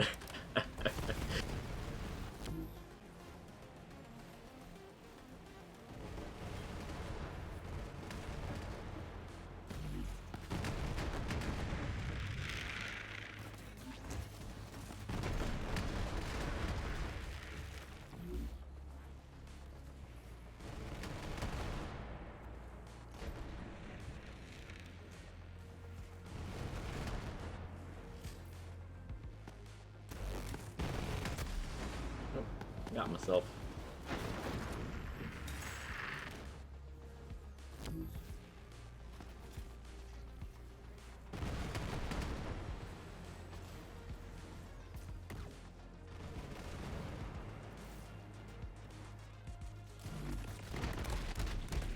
I love the Flacker. It's so much fun.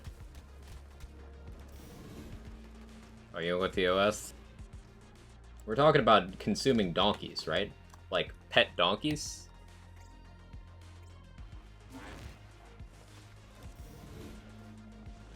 Survival's rough. Sometimes you gotta do what you gotta do, especially in a post-apocalyptic sort of galaxy like Borderlands. Why does it have to be a pet? Because they do fucked up stuff in the Borderlands.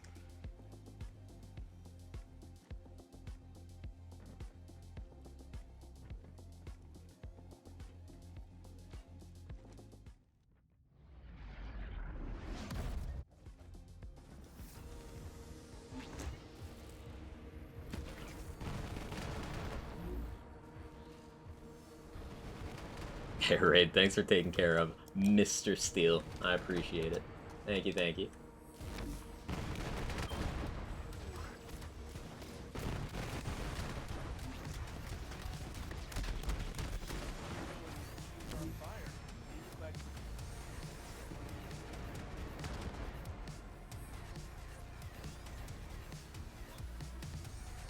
Psychos are literal cannibals. We draw the line at donkey. I mean, I think there is also a line for cannibalism. I don't think the implication is that cannibalism is okay there.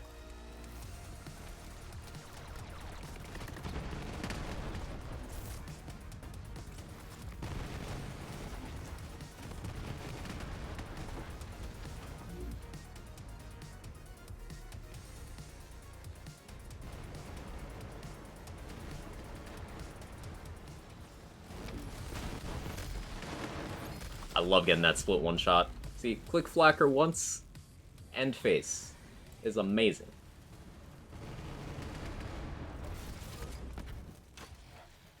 Motor Mama ate Moxie's girlfriend. Yes, like in the cannibalistic sense, not the other one. Moxie even makes a joke about that, but then gets too disgusted. And she's like, yeah, no, that's actually fucked up.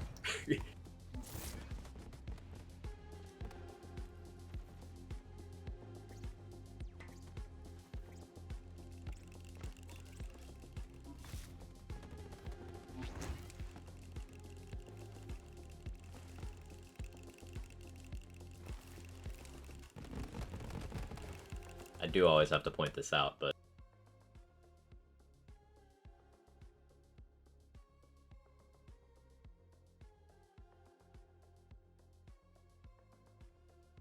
I go. Hope y'all keep your donkey safe. Sure thing, boom.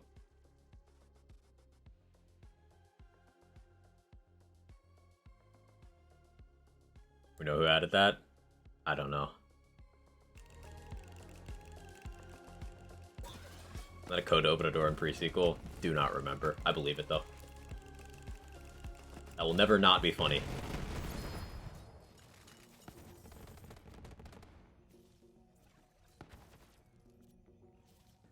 In fact, the brain asset is just in a large version of the Porta-Pooper robot brain. That's neat. Actually, wait, no. I mean, asset reuse bad. Shit, I fucked up. Do I have to turn to my gamer card?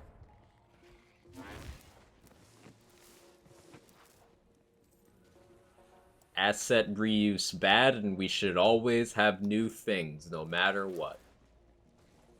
These days probably don't even get it. I've started unironically using the phrase kids these days, like, and caught myself doing it multiple times. I don't know how to feel. I mean, the Porta Pooper has boobs in it. You know what? Sure, Micro. Yes. Yes. You go check.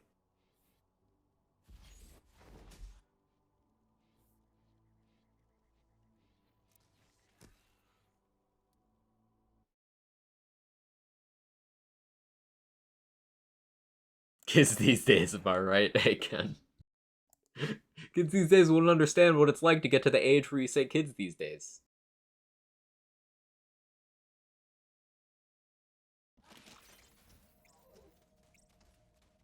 I'm doing that constantly. I'm just 23.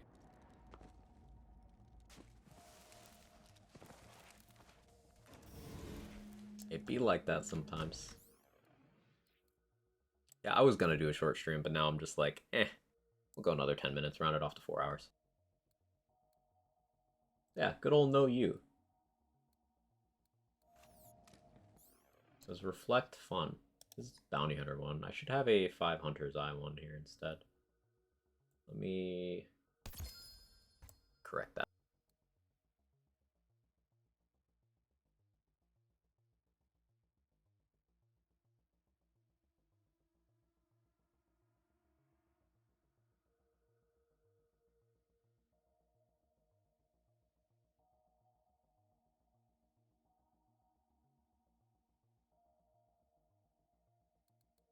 We're in here. Splash damage, crit crit.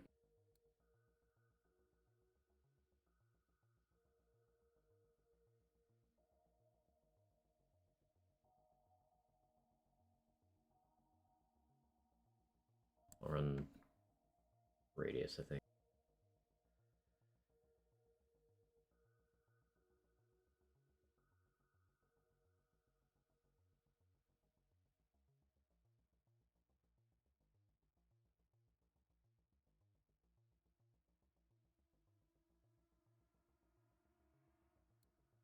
There we go. Like, I have a question because this came up at work. Were birds named tits before or after the body part? Does someone see a bird and go, this reminds me of a chest? Or someone see a chest and say, this reminds me of a bird? That's a good question. I had a moment at work last year when I was talking about a game with some colleagues and realized they were not alive when that game came out. Oh, yeah. Yeah. I feel you on that one, Jinx. Yeah. Only in the last couple years have I had to, like, start having people explain slang to me. Like, Micro had to explain to me what Riz is, because I just didn't know. I didn't get it. There's a bunch of, like, I guess it's primarily TikTok slang that I just don't get because I'm not there.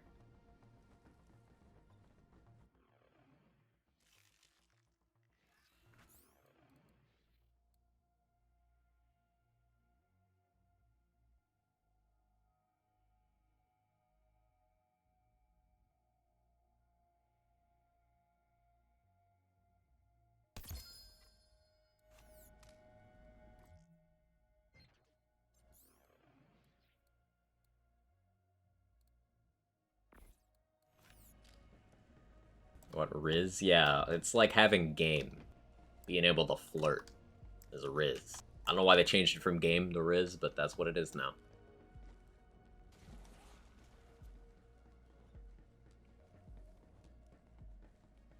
In data farm, don't get me wrong, everything's data farm these days. TikTok's kind of malicious, they don't even hide it really. Yeah. One of the reasons I just don't engage over there. I had Google the other day. People that can legally drink weren't alive when Halo Combat Evolved came out. Oof. Oof. People born after the movie Shrek came out have kids.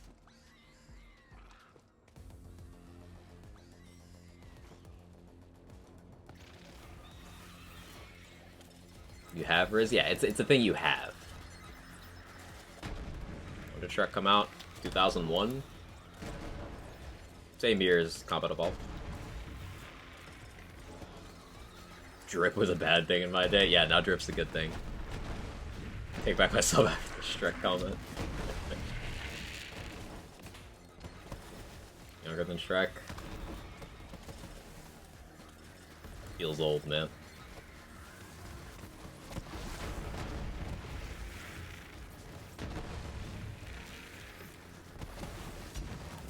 You know, kids, what's their problem that I know of?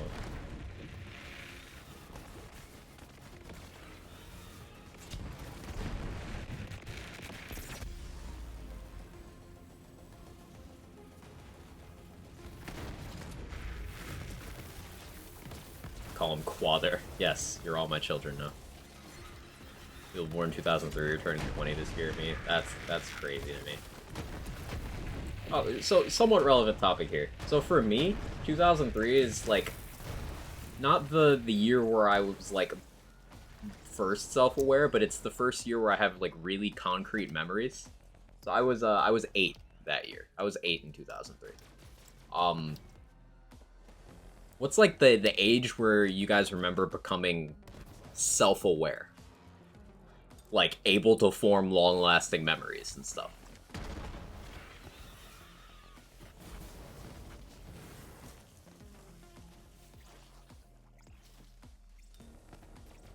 At this point in my life, gone from my friends telling me they're pregnant and having it be bad to me telling them they're pregnant and having it be good. Yep.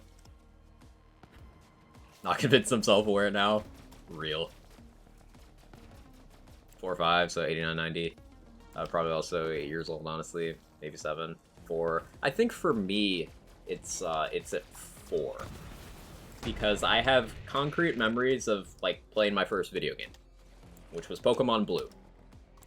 And I distinctly remember it was 1999.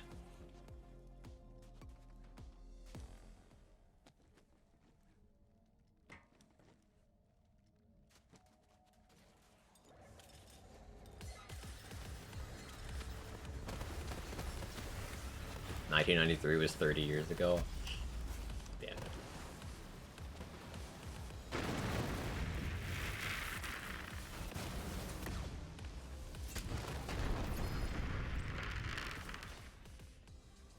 Four for me, so 2004. Remember Pokemon Red Blue release date? I remember it was the very first video game I ever played, and I was gifted it along with the green Game Boy Color. You guys know the lime green one? I had that.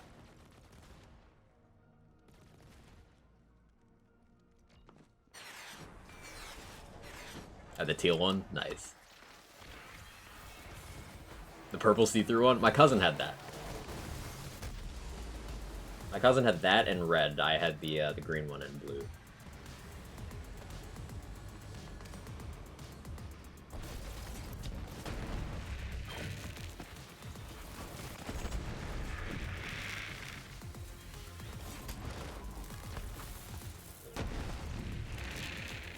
You were quiet from day one, apparently.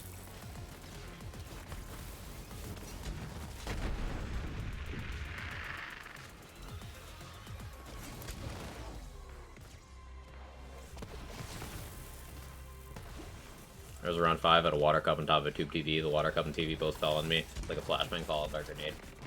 See, I have some, like, vague memories from before that cutoff I mentioned. Like, you can't see it very well on camera, but I have a scar on my cheek from, like, I fell on some shit that shouldn't have been there when I was in daycare and I was 2 or 3. Like, I remember having that injury. I don't remember anything about it clearly. But, like, I have memories from that.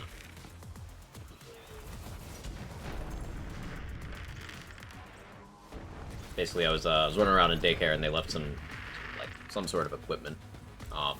And me being a clumsy little kid, I tripped, fell, and impaled myself through the face.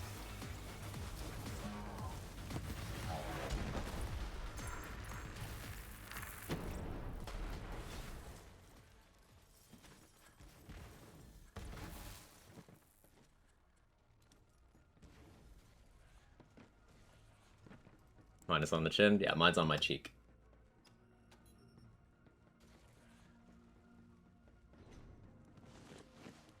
Discussion bringing back so many video game related memories. Mario 64 Mario Kart release. An NES early on. I was a young gamer, probably like most of you.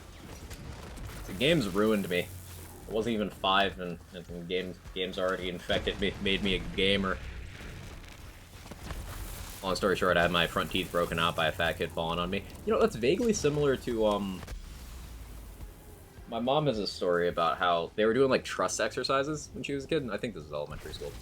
And, her partner just, like, walked her into a flagpole. Just broke her front teeth out.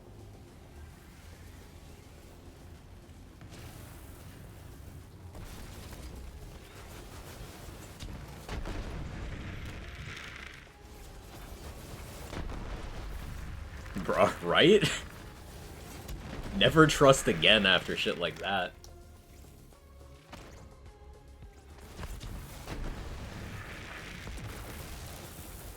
No trust exercise that just fell on me.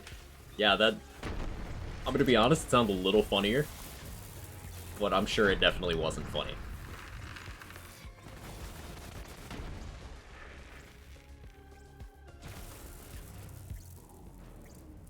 Also, memory of a kid throwing a rock at my head and eating stitches in kindergarten. That's also less funny.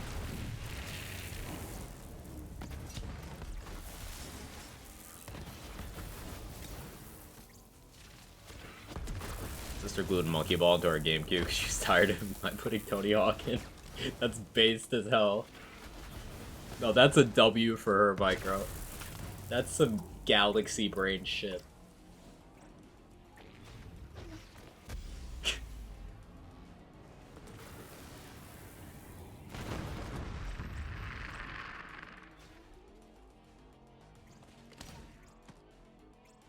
I forgot I have dominance on this build.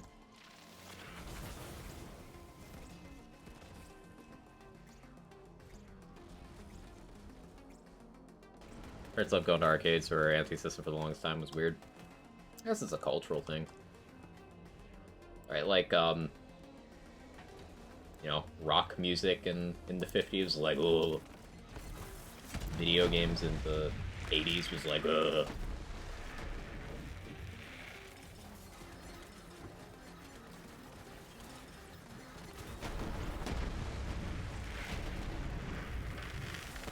And neither of those things ever really went completely away. Just got less stigmatized.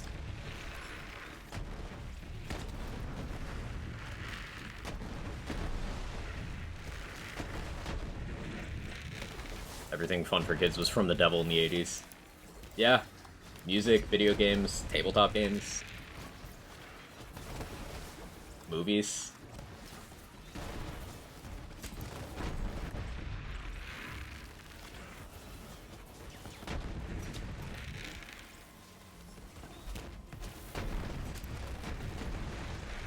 Remember lawn darts? I know of lawn darts, yeah. Candy cigs, yeah. How you doing, Bear Lords?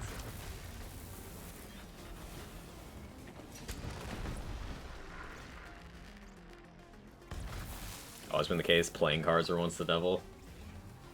It's amazing how hard people project when they see other people enjoying shit. They just get personally offended.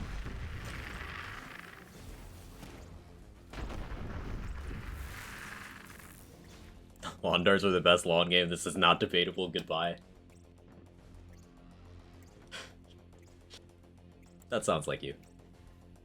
Candy store in Colorado that has all the retro candy. It's amazing. I wish there was something like that near me. Cornhole? Cornhole is great. Cornhole do be fun. Still selling my store right now, lawn darts. I suppose they're not illegal, like, everywhere, right?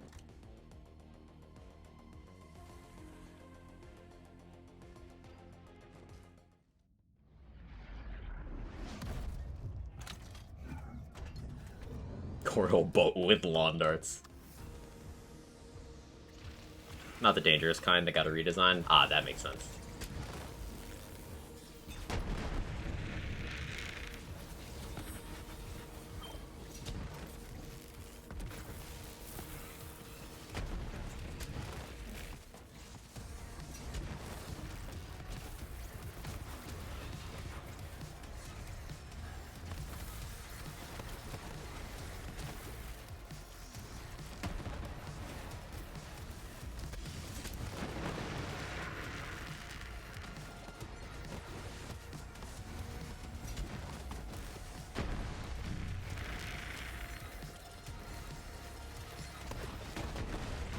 AKA trash. Ooh, that was a good slam. That was very clean. Why do the cleanest Woden kills happen when I'm just not really paying attention? I guess because I've done this enough times. Horseshoes the superior game until you get hit with one. I think that could be applied to a lot of things, like that logic.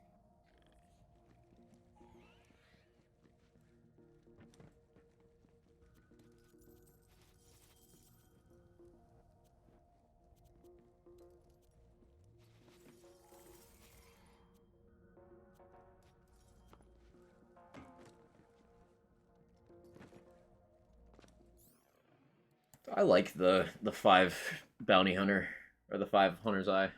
It's so crazy that we've learned as much as we have on as many different occasions about how certain class mods work to the point where the desirable rules have shifted a lot. Like, there's arguments for each of the 3 skills on bounty hunter for flak, depending on what you're doing. And it's cool. I like it. It's not the kids being soft, it's the adults being stupid.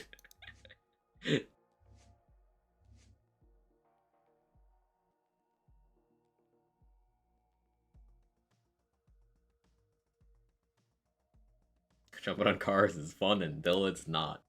Frogger moment.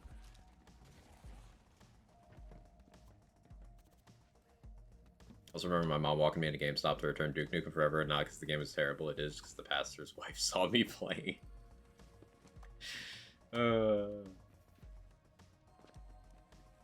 Amazing.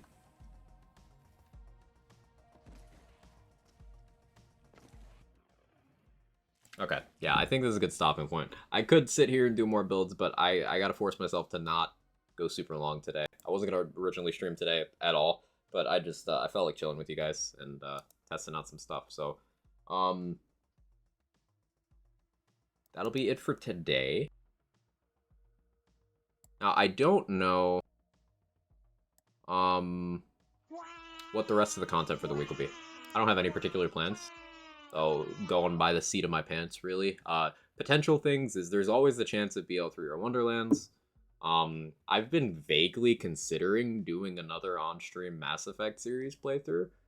Um, just because I really love that series a lot. I enjoyed doing the Dragon Age one, and the last one I did was when the Legendary Edition first came out, and that was before I had the VODs channel and stuff. So, like, maybe we do that. I don't know. I don't have any particular plans. I'm also kind of hesitant to start the Mass Effect series because in a little under 2 weeks, I will be taking a week off.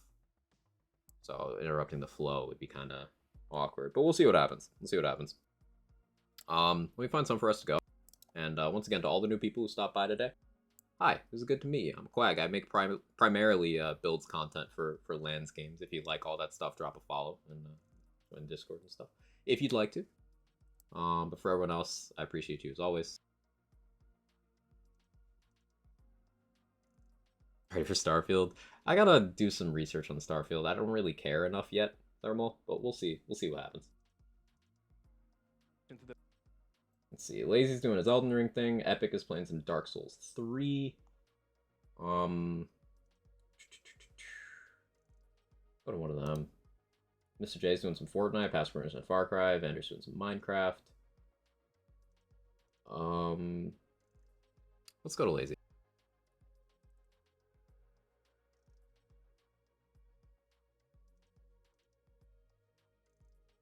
We'll raid Epic next time. But yeah, so I do plan on being live tomorrow. We'll see what happens. I have no idea. Mass Effect is seeming likely. I'll probably talk myself into it later today. But I appreciate all the love and support. You guys are great. Bye.